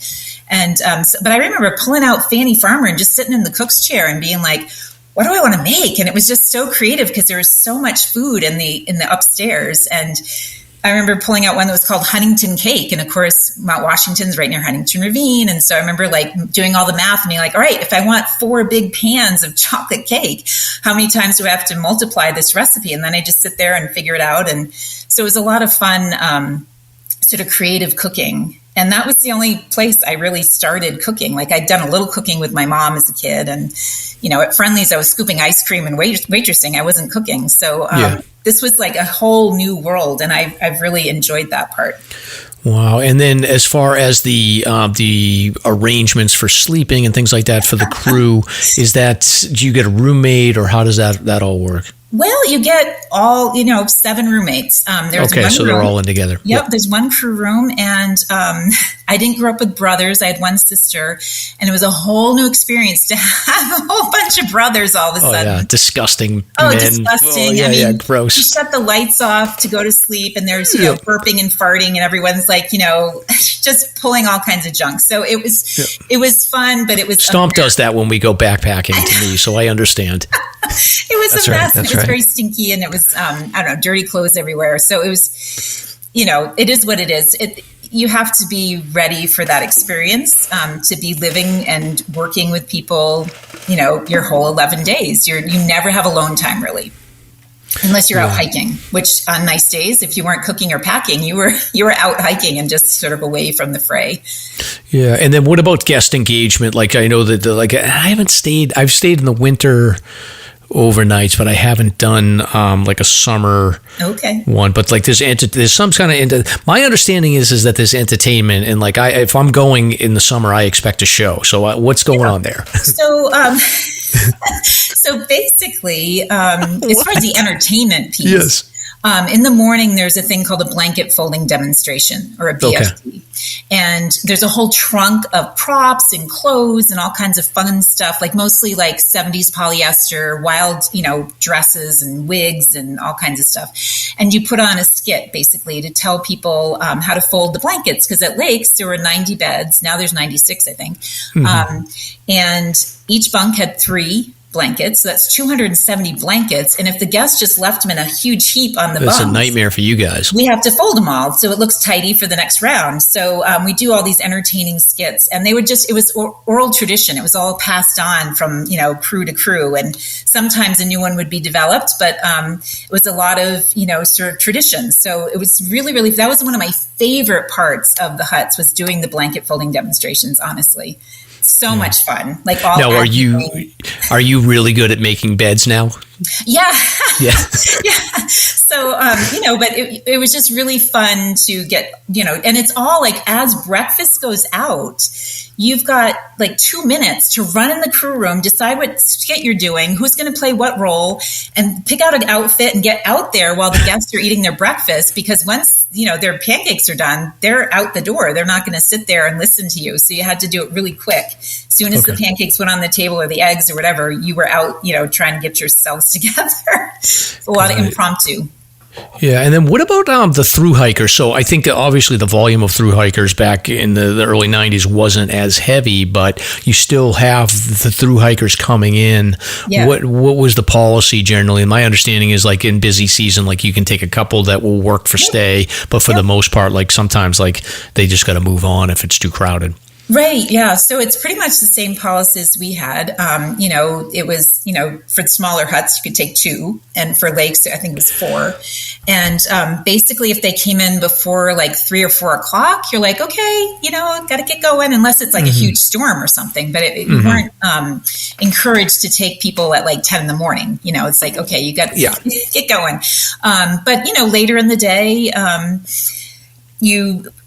we had a whole list on the fridge of like thru hiker tasks. So, things that they could help with. And so you would get them working either in the afternoon, or sometimes have them help like sweep the bunk rooms in the morning and help fold all those blankets and stuff. But there was a list of chores for them to do. And we met a lot of great people. I mean, it was really fun. Oh, yeah. The variety of folks and their experiences and their journeys. And, and then honestly, in terrible weather, maybe we weren't supposed to, but in terrible weather, I mean, people stayed on the floor. You're not going to turn people away, yeah. Yeah. I mean, we're either going to have them sleep on the floor, or we're going to go out and rescue them later. So, it just depended on the circumstance, really. Yeah. In my early time, like when I first started hiking, like I would, I'd talk to people, and you'd hear people say like, "Oh, the AMC, they're just grabbing money," and like this, that, and the other. And like now that I've got a lot more understanding of the history of the White Mountains and sort of the development of the trail systems and how the huts actually, the people that develop the trails that we all use. Matter of fact, we did a segment like last week or the week before about like the early trail builders, and like part of their focus was they were partnering with Joe Dodge to build out the hut system. So there was always this intent from the framers of the White Mountains to build these hut systems. And one of the things I always say to people when they say like, "Oh, they're just out there for money grab," I'm like, I can't tell you how many times we've gone through search and rescue stories where it's like, okay, AMC crew members arrived at the scene, or they were the first ones out there. So can you talk a little bit about like, were you ever engaged to just be first on the scene for rescues? I have to imagine yes, and when you're at lakes.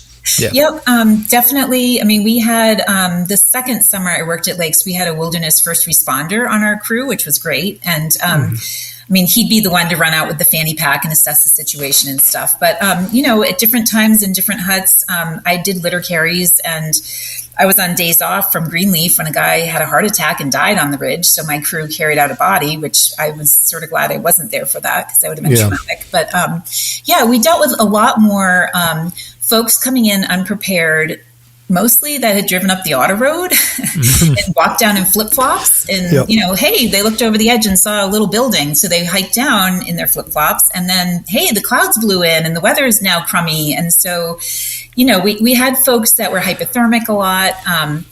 We used to have a little propane heater actually in the crew room as a sort of way to help folks and ourselves if it was like, you were in hypothermic mode from packing or whatever. So, we did a lot of hot tea and a lot of blankets, and, it was mostly people that just weren't prepared for the weather. And I still see that today when I go up in May and open the hut. Like it's insane how many people do not respect the mountains and have no clue what they're getting into. Yeah. And do you still get out and hike a lot outside of just the volunteer work? Oh, yeah. Yeah, no, I hike. I mean, that's why we just moved up to Twin Mountain. We built a house up here because we were spending 2 hours each way driving from the Lakes region for the last 22 years, coming up here to hike. And it, got to the point where we're like, okay, maybe we should think about, building a house up there to retire eventually. But, so we're literally 10 minutes. We picked this place in particular because we're 10 minutes from all our favorite trailheads. Yeah, it's perfect. So, it's perfect. Yeah, so excited. Wow. And then, so I think you kind of answered this, but like, your favorite hut, is it Lakes?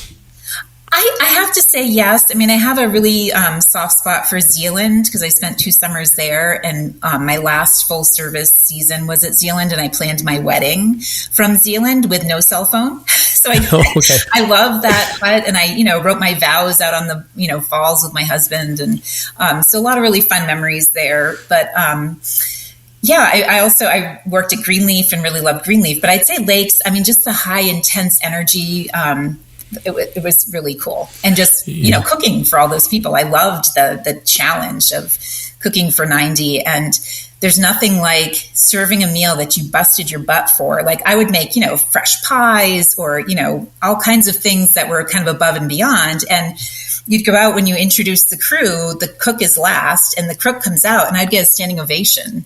So that was incredible. That was such a high for this 22-year-old kid to be out there, getting a standing O for food that she spent all day cooking and was up at 5 a.m. cooking breakfast for the folks before them.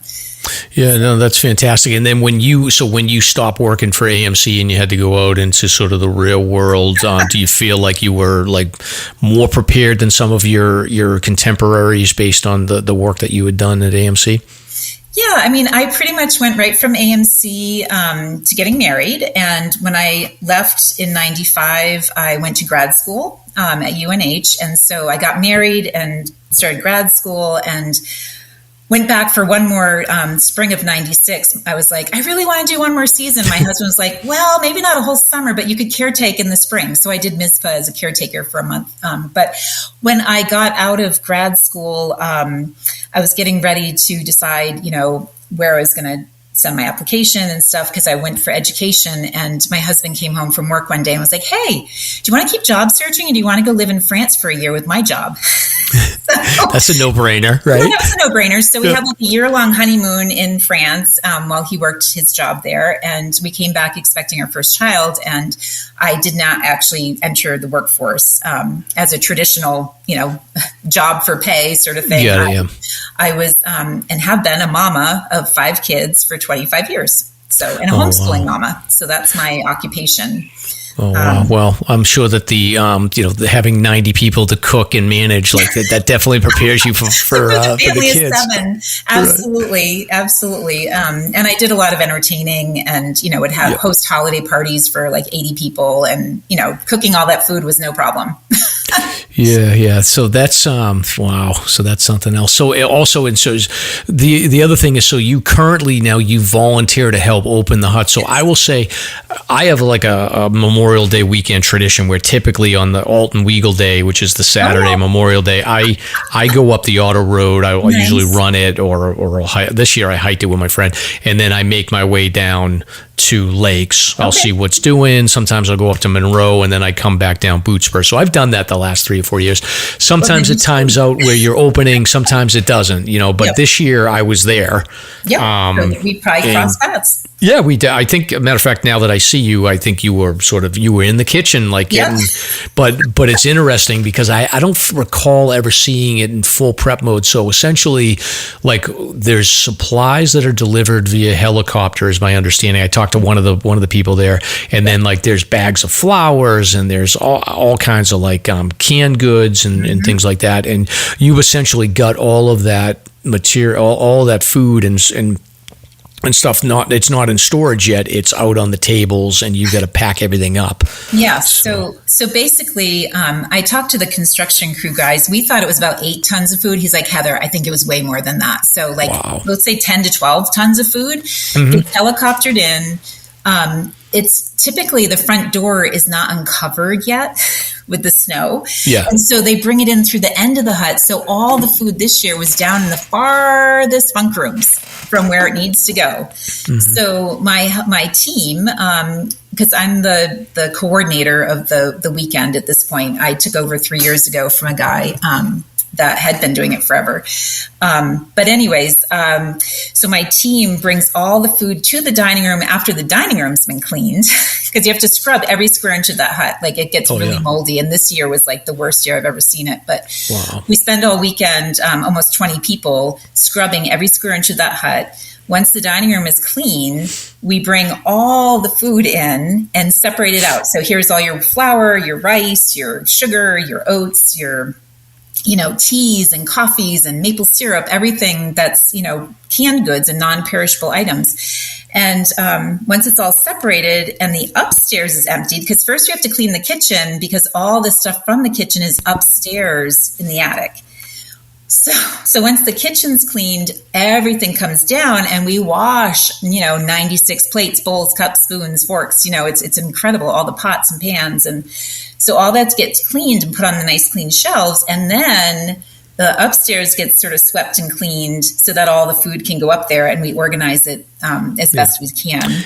And Stomp, the crazy thing about this, I don't know if you've been there, but like idiots like me are walking around and like, we're going to go to the bathroom, and then we want to talk to the crew. Everyone's got a great story. And then dogs are like walking in because the front door is open, and and they're so patient with everybody, but it's chaos. Yeah, it's chaos, but it's fun. We wouldn't want to spend our Memorial Day weekend doing anything else. Like it's really fun. I've been doing it for 9 years, opening the hut. And like I said, 3 years ago, I took over as the coordinator. And so it's just a really special weekend. I mean, we do a lot of really hard work and really nasty work, like cleaning all this stuff. But, by 4 o'clock, we're all outside, if it's nice weather, having happy hour, and everyone brings fancy, like, charcuterie type things, and we're on the mountain by ourselves, and so we're watching incredible sunsets. We're seeing the Mount Washington Hotel send off the fireworks, and I have some really amazing pictures from that. And one of our teammates the last few years who's come, he's a photographer, and so he does this whole weekend's worth of amazing pictures and then sends them out to all of us. So it's a really fun group of people. We always have some new folks join us each year, because some folks can't come, and we try to aim for about 20 folks. And we're there, my team is there Friday to Monday. I've been coming up the last few years, had the opportunity to come Thursday. And that's when Lynn and Eric Sweet came this past year. And, they helped me just attack the kitchen so that I'm the cook. So I want to provide an amazing lunch as soon as my volunteers come in. So I'm making fresh bread and soup and then I'm making all sorts of yummy things for dinner. So, I wouldn't want to do anything else. And I love talking to all the folks who come through. We had a few through hikers this year who are early and came through. Yeah, I ran into one that I as I was coming down Davis Path, I ran into him, one of them. Yeah. They're great to talk to, and they're great for eating up leftovers. We love through hikers. And day hikers. Like we were passing out, like I didn't want any leftovers. So, and that Saturday, I don't know what the weather was like the other days, but like you got like a 10 out of 10 day on Saturday, which was unbelievable. And we typically, part of our thing is that we work really hard like Friday, Saturday, and then by Sunday people have time to go hike. So you're basically, able to go, some people go out to Isolation, over to Jefferson, whatever, like they, out to Eisenhower. So people hike and have fun, and then Monday they hike out. But this year, because the weather was going to be better on Saturday, by lunchtime, we're like, take the afternoon off, go do your hike now, and then we'll, put the food upstairs tomorrow because it's too nice out. So as long as the work gets done, I don't care. And they're very and when you're not busy volunteering for the huts, then you also do trail maintenance on the WestSide Trail. So a funny story here. So when I had put the script together, this is a story for the listeners. I don't know who it was, but I had said the WestSide Trail. So I had assumed that Heather was talking about the WestSide Trail, which is on Mount Chicora, but this is the WestSide Trail that basically cuts off. Like this is basically the bailout point in the winter.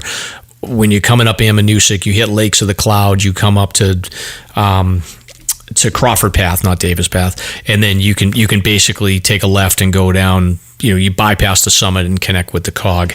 But I did some research, Heather, and there are 3 WestSide Trails in the Whites. Okay. There's a WestSide Trail in Chicora.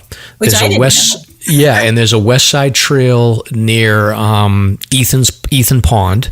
Okay. And then there's the other day. and that trail I think doesn't have a space, and then your WestSide Trail does not have a space, so it's WestSide is one word. But your trail is about a half a mile long and all above tree line. So you're talking about like it's sort of side hill cairns, and I would assume that like you get a fair amount of runoff on that trail.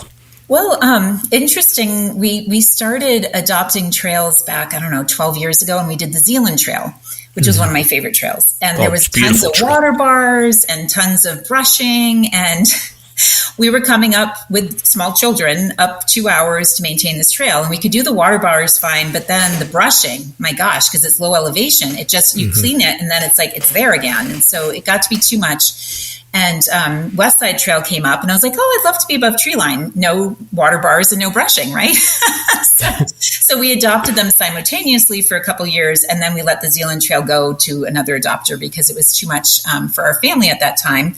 But the WestSide Trail is great because we literally play with rocks on the rock pile. Like we help rebuild cairns. And so we did a class with the AMC because Forest Service did not provide that.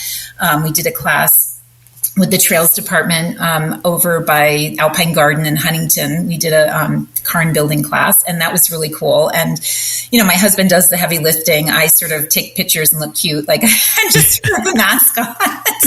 Right. But we have a fun time, and we bring our kids, whoever can come. They're all grown now, teenagers and adults. But we really enjoy it. My husband really loves, perfecting the cairns and stuff. And it really touched my heart because every time we build one, we've counted them before. And I think there's like 80 some cairns in that. I think it's 0.8 miles. Really?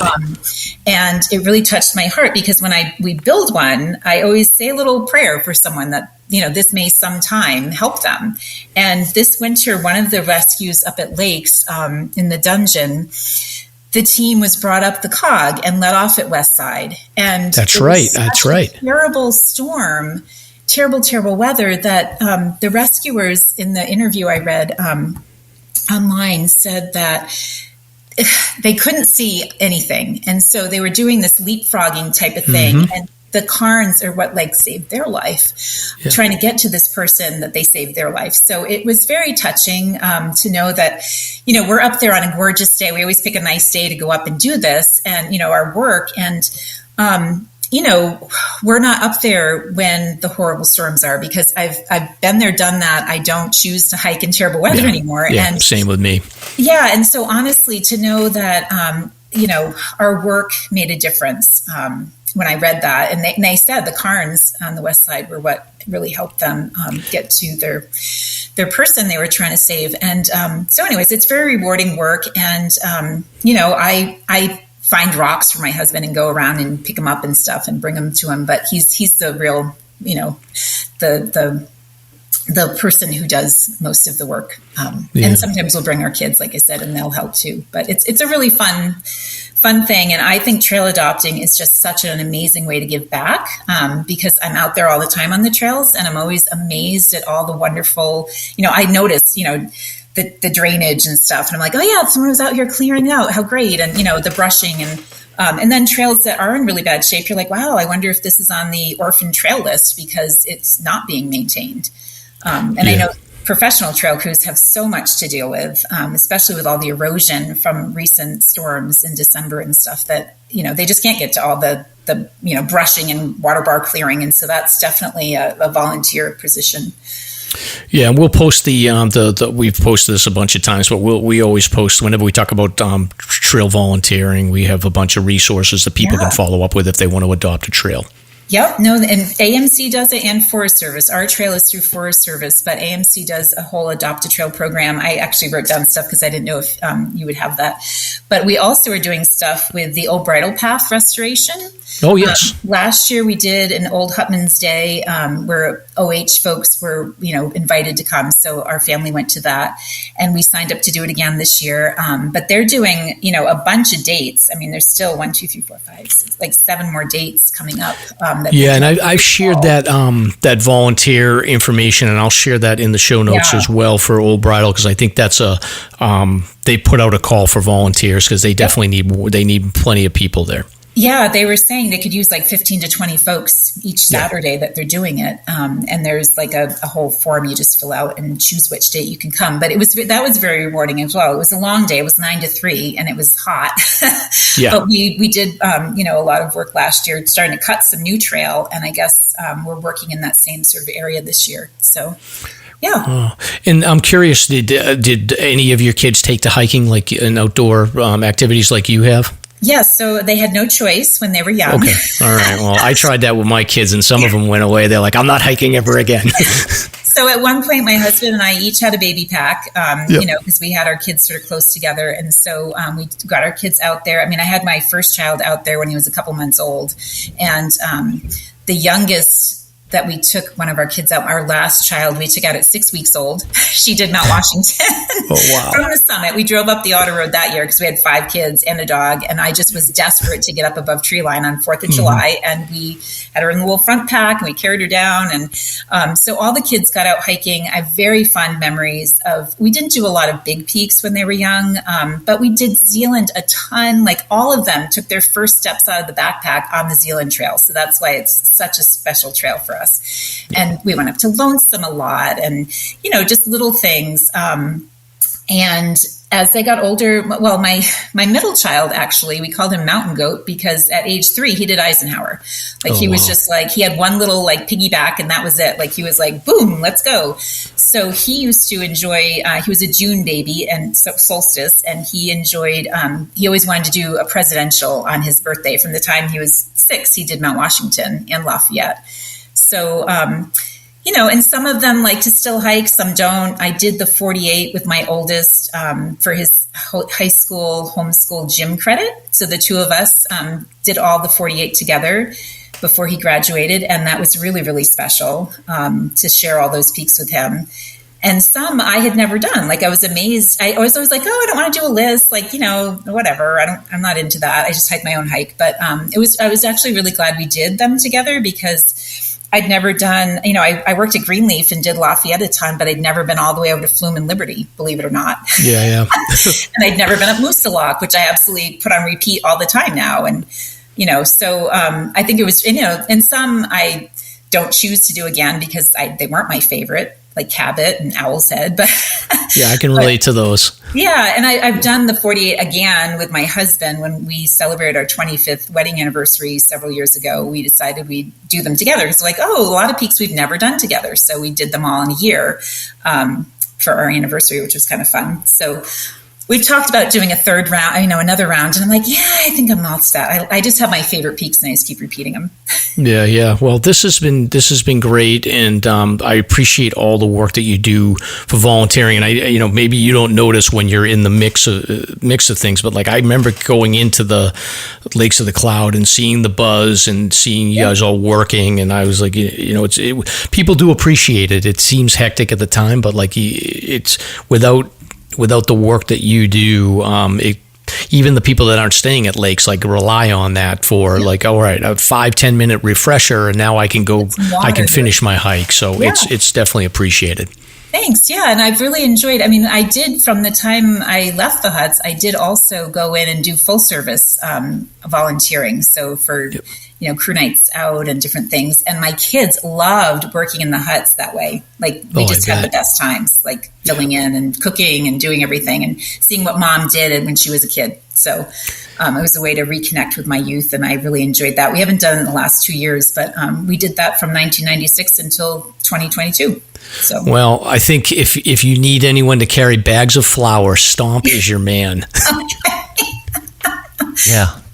The Sherpa of the podcast. Yeah, exactly. So, but Stomp, any questions? Did I miss anything? No, well, I was just a little curious about the pack day. So you have the helicopter bringing in the majority of the material, but what are the pack days? Is it for trash? Is it for supplemental food or water or what? What exactly is happening there? So we pack out all the trash and recycling, and the dirty aprons and, things like that, the money, all that kind of stuff, all the hut reports they're called. So that you don't want to tell the listeners you're packing out money. No, well, not money, but just the hut report, which has basically credit card slips. But so we'd pack all that up to the summit at lakes or down to the pack house, and someone have to meet the truck to get all that stuff to them.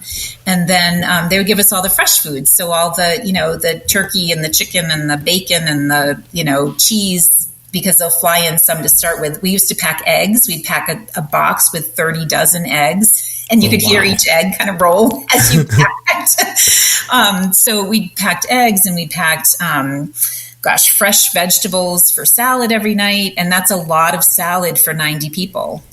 Cases of lettuce and tomatoes and cucumbers and stuff. So, it was all the fresh food, and sometimes you ran out of stuff too. Like, towards the end of the season, you're running out of, maybe salt or some random thing that you need. And so you're packing that. And so, it was mostly fresh food though. And it was, we packed really 80 pounds every time. And I did 100. I did a century load once, and my knees still regret that decision. Your calves must have been jacked by the end of the summer, though. Yeah, we were in great shape. And I remember one time serving dinner, and these gentlemen were like, "So, do the men pack and the women cook?" And I just flexed my big muscle, and I was like, "What do you think?" Wow. It's probably a snarky thing to do. Right. So I'm really fascinated by the logistics. So what about the privies? How's that all managed? Yep. So back in the day, some of the huts had flush toilets. So there was a leach field, and then there were tanks, like your septic tank, that the construction crew at the end of the season, God bless them, would get in there and shovel it all out into barrels, and it would get flown out. Other huts had barrels. Under the toilet seat was a barrel. And so we would have to winch it up when it was full, put a cap on it. It was called snapping a crapper. And then we put it in this sort of wooden frame to carry out to the backyard, where it would sit until it got flown out at the end of the year. So they all, after I left the huts, probably 20 years ago, they all went to composting toilets, which is a much more efficient way of doing things in these fragile environments. So they all have composting toilets now. And I think they have to do something. Like, we always get these big bales of wood chips and stuff that gets flown in. Some is for compost, but I think the shavings are they have to put down the toilet or something. So it's a whole different Any issues system. with pests? Mice? Bear? No. Anything like that? There's mice. There are bear cages around the compost. Even at lakes, there's bear cages to protect that, because the huts do a lot of composting. That's where all the food scraps go. Oh, sure. Yeah. So those have cages around them. But there are mice. I mean, we were trapping mice up at lakes this year. I mean, you know, they're everywhere. And back a long time ago, they used to have cats that, you know, crew would keep a cat at the hut. And then the health service was like, nope, can't have cats. So I guess mice are better than cats. I don't know. But anyways, yeah. So, you know, but we trap, and I remember at Zealand, we'd find them in the sink every morning, and I would put on my gloves and just take them out and wing them over the hill because I didn't want to kill them. And there were snakes over the hill all the time. So they're coming immediately. They're coming right back. I know, pretty much. I mean, that's what my crewmate said, but I wasn't into killing. So I get it. So, all right. Well, Heather, cool. I think the snapping a crapper is definitely going to be a new favorite term for me, I think. So that's what I've learned here. There's a lot of crew terminology for sure. Like, it's a whole culture. I like that. And, but you made lifelong friends, and I can't wait to see all my friends in a couple of weeks. It's going to be great. Yeah, I may sneak into the 90s party, but I appreciate you taking the time to talk to us about a little bit more about the culture of AMC, and thank you so much for the volunteer work that you do both at the hut and on the WestSide Trail. I will say, like, I mean, that trail is a critical safety trail when you're winter hiking from the ammo side. So thank your husband for us as well. And, that trail has been used, not just that case, but I'm sure it's been used multiple times for people bailing out and they're in trouble. So thank you so much. And, we'll stay in touch. And like I said, Stomp's available for Thursday night, opening up and carrying, food around. No problem. Perfect. Yeah, no problem. Okay. All right. Well, take care. Thank you. Thank you. Bye-bye. All right, Stomp. So that's pretty cool. Heather's a very interesting person. Absolutely. It's so great. I mean, it's one of the things I wish I could have done over the years, just spent time up in the huts and volunteered, and even reading some of like the Joe Dodge history and all that stuff. It just sounds romantic. It's great. Yeah, it's very good. So, all right, Stomp. So this is the part of the show where we do a sponsor here. So we got Fieldstone Kombucha. That's right. So Fieldstone Kombucha is New England's premier craft kombucha company. If you're in the heart of New England, you need to drink a New England-style kombucha. Softer, less acidic, and truly enjoyable, our kombucha is naturally effervescent and boasts full-bodied flavor. Fieldstone crafts the best seasonal flavors. When we tell you there's strawberries in our Garden Blush flavor, it's like biting into a sun-ripened strawberry. Woman-owned and operated, we brew in Rhode Island using locally sourced ingredients. Fieldstone Kombucha is the perfect replenishing drink after a day on the slopes or a trek in the woods. It's chock full of probiotics and healthy acids to keep you in top form. So find us at Sunflower Natural Foods in Laconia, Latas Cafe in Waterville Valley, the Concord Food Co-op, Granite State Food Co-op in Concord, and more. Check out our website for the full list of New Hampshire and New England-wide locations. And again, you can use the code SLASR, SLASR, on the website for 10% off an online order that ships straight to your door. So visit fieldstonekombuchaco.com or give them a call at 508-642-5214. Very good, Stomp. Very good.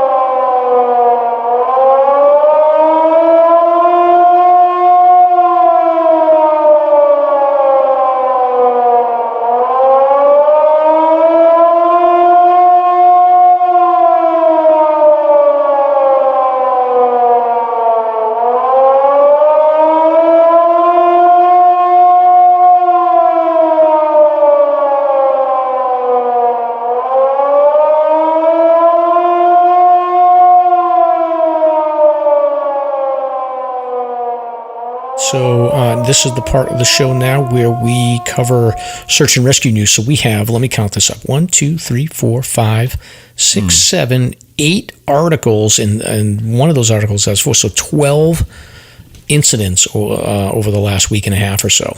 That's a big uptick. Yeah, we are right in the middle of it right now. So this first one is a hiker assisted from the Jackson branch of the Webster-Jackson Trail. So this happened on Saturday, June 29th. This was a Garmin InReach SOS beacon activated on the Jackson branch of Webster-Jackson Trail, about 2.2 miles. There was no indication of what the emergency was. Prior to rescuers arriving at the trailhead, the hiker who activated the device arrived out at like 6 p.m. So I guess he explained that he had activated his device for his hiking companion who's still up there. Oh. So the hiker, 70-year-old from Wakefield, Mass, was approximately 1.8 miles up the trail. So rescuers got up there, provided him with food, Gatorade, and a headlamp. I guess he was too weak and exhausted to continue. Wow. So they assisted him down the trail. It took 6.5 hours to go 2 miles, Stomp. So 2 in the morning, they got him out of here. So wow. He did have hot rain gear. I think it was one of those hot days. Yeah, I think so. But he had everything, but he had not hiked in several years and was not physically prepared for the rigors of a hike of this magnitude. So he did have a hike safe card, though. So yay for him. There you go. That's great. Yeah. So, yeah, but that's it. Like, don't bite off more than you can chew. If you're 70 years old and you haven't hiked in a while, like, go to Mount Willard. Or Mount Major. Yes. Or Agamenicus. Lots of options. Yes. Or speaking of Mount Major, Stomp, same day. June 29th was a cluster day. It was a busy day. Oh, wow. Yeah, so conservation officers are notified of a hiker in distress who had lost her glasses and was off trail. So interesting. Yeah, 28-year-old hiker from Cambridge, Mass. She, I guess around 6 o'clock they called. Alton Fire and Rescue responded on their 6x6 utility vehicle and made contact with the hiker in the woods about 400 feet away from the Blue Trail.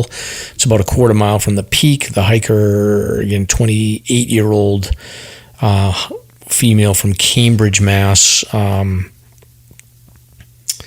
was located, and a quick interview when she returned to the trail, it was discovered that she dropped her glasses off the edge of a cliff, scrambled down to get them, but could not find them. She's Mr. Magooing around over there trying to locate the trail, and it didn't go well, so she called for rescue. Yeah. Interesting. You see the last paragraph here? So she dropped her glasses off the edge of a cliff and scrambled down to get them, but could not find them. And then she attempted to locate the trail and started to descend one she came upon, and quickly realizing she was not on the same trail that she had ascended. Huh. Yeah, it's a little tricky. Interesting. Major. Yep. Yeah, sure. Yeah, there's a lot of trails over there, so I get it. Oh, yeah. So interesting. I don't know how I'm going to categorize that one, Stomp. I guess I just do loss, but I've very rarely... Now I'm curious. Eyesight. Yeah. I'm curious if the vision was that bad that she just couldn't see, or if she just got off trail and could see, but I don't know. I mean, nervous. If I didn't have my contacts in, or if I didn't have glasses on, and I was outside, like I would have to be like right up close to the trail sign to read it. Interesting. Yeah, but you can see. No way I could read my phone or a regular map. But you could see it like a blaze 20 feet away. I could see a blaze, but I couldn't like read a trail sign unless I was right up close to it. And no way, I'd be screwed. I wouldn't be able to read a map at all. In my phone, no way. Got it. Wow. I do carry an extra pair of contacts in my first aid kit, though, just in case. That's smart. All right. Monday, July 1st, Fish and Game responded to a call of an injured hiker on the Wentworth Trail in Mount Israel. 60-year-old hiker from Lancaster, Pennsylvania, was hiking with a friend when she slipped and fell and injured her leg. I feel like we get a fair amount on Wentworth. I know, like, in the fall, that's got a lot of leaves. It does get slippery. I don't know what it's like this time of the year. Yeah. But this hiker was unable to stand or walk, so her hiking companion called 911. This activated Sandwich, Center Harbor, Tamworth, and Moulton fire departments, along with Lakes Region Search and Rescue. What did we do before Lakes Search and Rescue was in existence? Yeah, it's a good call, huh? Yeah, a lot of the front country services, like, the fire, EMS would help out, and if need be, PEMI would go, and whoever else, mutual aid. But yeah, they're filling a void. Oh, big time. Huge. So, very good. So I guess the victim was assessed stable. So they responded to the call. Call came in at 11:50 a.m. and they had to go in 2 miles to the trailhead, and they assessed her, stabilized, and transported her via rescue litter. And she arrived at the trailhead at 5:20, and then they transported her to Lakes Region Hospital in Laconia for evaluation. No further info is available at this time. So, it's a long day. Yeah, it sure is. Most of them are. Yeah, for sure. So this next one happened on Monday, too. Busy weekend. I mean, busy period. Monday, July 1, Fish and Game notified of an overdue hiker that had left his residence in Piermont and had not returned as expected. So this was an 81-year-old male hiker. He left his residence at 12:30 that afternoon to clear some trails along his property. We do hear this sometimes. These old timers get out there, and luckily, he was wearing a Zoleo global satellite communicator that allowed him to send his wife the GPS coordinates of his location. Never heard of it. Never heard of it either. But Zoleo. So it looks like a spot. It's like $199. Satellite driven, affordable. Oh, okay. Yeah. This is, my friend Tom used this. So this is, I think it connects to your phone and you can send messages. Okay. So yeah, okay. Yeah, so it's like that other device there by Motorola that I have. That was correct. To us. Yeah, same idea. So those are pretty popular. Mm-hmm. So it's like a hotspot, essentially. Yeah. So he had sent a location at 4:43. When he hadn't returned by 5, his wife and 2 other neighbors went to search for him. By 6:30, they couldn't locate him. And then his wife decided to call for assistance, which is the right call because it's getting late. You had a little bit of a window to get him before it got dark. So Fish and Game, New Hampshire State Police, and the local police department responded. He was able to alert his wife 2 additional times of his location just as rescuers arrived. They used an ATV on a portion of an old logging road and hiked the remaining 0.7 of a mile to his location. They got to him by 9:15. He was exhausted but uninjured, and they gave him a headlamp, and then they got him on the ATV and got him out by 11:15 or so. So he has a hike safe card, and he had everything he needed. It just took him a while. Wow. Interesting. Cool. It's nice having those devices as backup. Yes, it is. All right, Stomp. So we had a cluster event on the 4th of July. So this was 4 rescues that happened, and then super busy. Yeah. And this is like this triggered, I got to stay off social media, but this triggered like another one of these like social media things where someone was like rescues are getting out of control, and that's crazy. They're busier than they've ever been, and it's like, not really. I mean, your anecdotes are, one day doesn't make a pattern. So when you look at the data, it's pretty much steady across year over year for the most part. Like there's spikes for sure, and there's clusters, but there's been like these crazy cluster of rescues where there's like 3 or more rescues.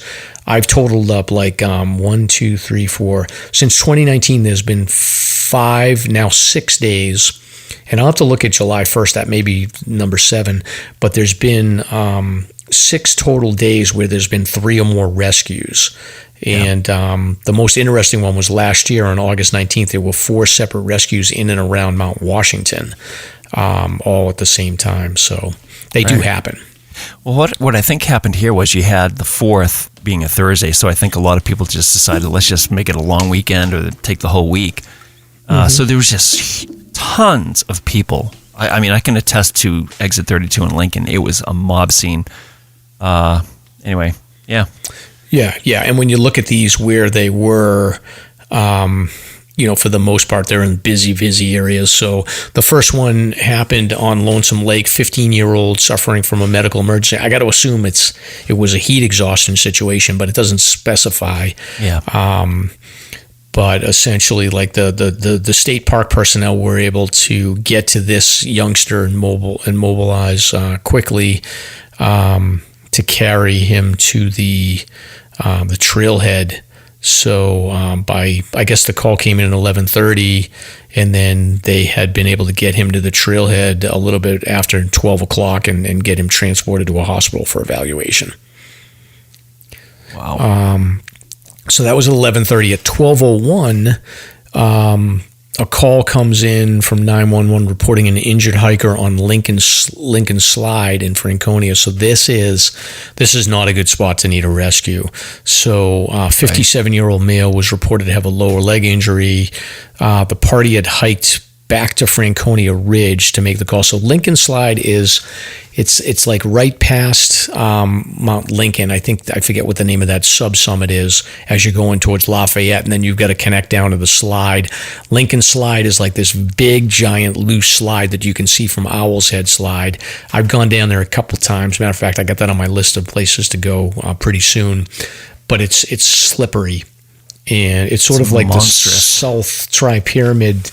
So it's got that scree field, monstrous. So not a good place to get injured. But whoever he was hiking with, I think that this is a pretty experienced crew. I forget the details, but one of his party went back up to Franconia Ridge to get cell connection, called 911, and then PEMI Search and Rescue, along with conservation officers, went in from the Lincoln Woods side because the hikers, this was a good call on their part, is get him to Lincoln Brook. So they must have cut through the drainage, made their way to Lincoln Brook Trail, and then that way they could meet the responding rescuers. That's a better way to go in because you can get some ATVs in there pretty deep into the at least up to the wilderness line. So volunteers from PEMI Search and Rescue got there. They were ready for like a 5-mile carryout, but they were able to get to Lincoln Brook and Black Pond, met the hiker at the trail, and they were able to assist him to waiting ATVs at the Black Pond Trail. And I guess he got the last couple of miles by ATV and arrived at Lincoln Woods around 5:30. So that's not bad. Not bad. Campton, New Hampshire hiker, and he's very experienced. He had a hike safe card, and all good there. So good for them for getting that. That could have been a brutal one, but they at least he kept moving, which is good. That's right. So then as that's going on, 1:30, a call comes in. 27-year-old female was injured on falling waters. So that's on the other side of the drainage. So a conservation officer who was working on the Lincoln Slide rescue now has to go to falling waters to render aid and assistance. So the hiker was getting some help from passerbyers. I'm assuming like there was a huge crowd there. So safe bet. So the conservation officer gets to the location and provides first aid and assists the hiker down the trail. They got there at like 4 o'clock. So this was a Pennsylvania hiker who was ascending,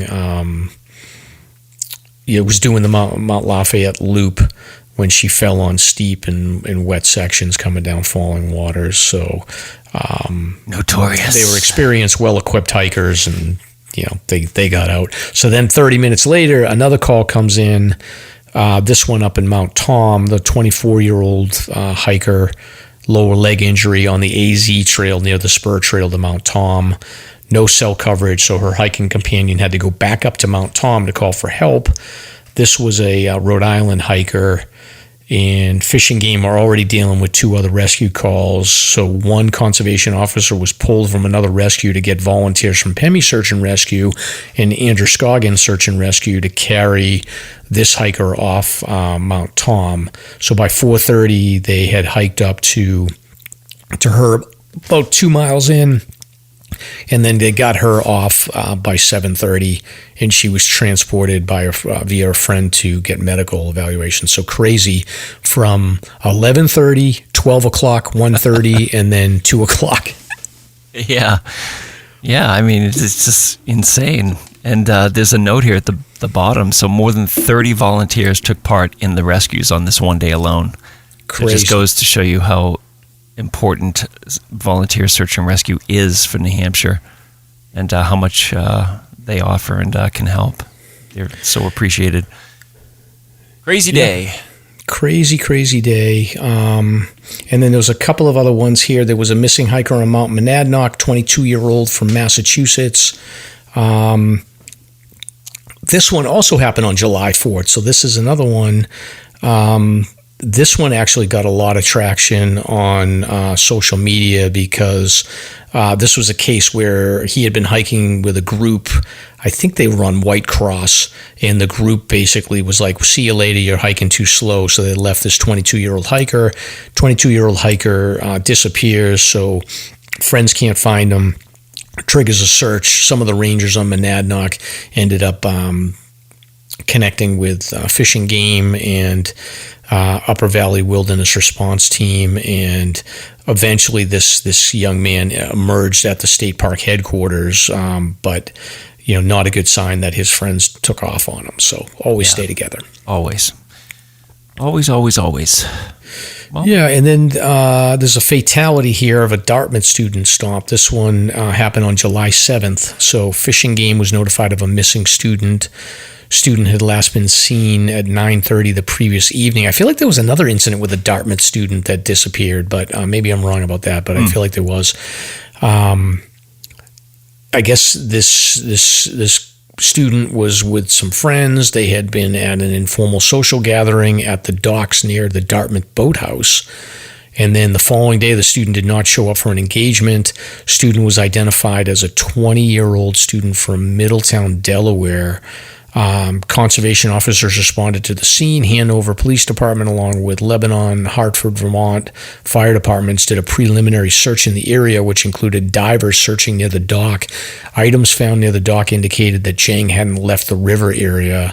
So with Game underwater sonar team, they began their search utilizing the remotely operated underwater cameras that they had. And at approximately 7:25 p.m., they located the victim's body in the Connecticut River by the underwater camera not far from the dock. No additional information is available, but yeah, he must have fell in. That's awful. Terrible news, yep. Yeah, yep. Good and the bad here. It's been an interesting week or two. Yeah, it's crazy. It's going to be another hot weekend. I think Saturday does not sound like it's going to be great. Sunday looks really good. Yeah. Right. I'm getting out tomorrow, Stomp on Friday. I got a day off, so I'm gonna do some hiking. I don't know where yet. Yeah. I might be helping Nobby out on Saturday, but we'll have to check the forecast and see what happens. Okay, everyone, stay safe, and Stomp. It's great to be back, and great to be back. Catch you next week. All right, later. Thank you for listening. If you enjoyed the show, you can subscribe on Apple Podcasts, Spotify, Podbean, YouTube, or wherever you listen to podcasts. If you want to learn more about the topics covered in today's show, please check out the show notes and safety information at SLASRPodcast.com. That's SLASRPodcast.com. You can also follow the show on Facebook and Instagram. We hope you'll join us next week for another great show. Until then, on behalf of Mike and Stomp, get out there and crush some mega peaks. Now covered in scratches, blisters, and bug bites, Chris Staff wanted to complete his most challenging day hike ever.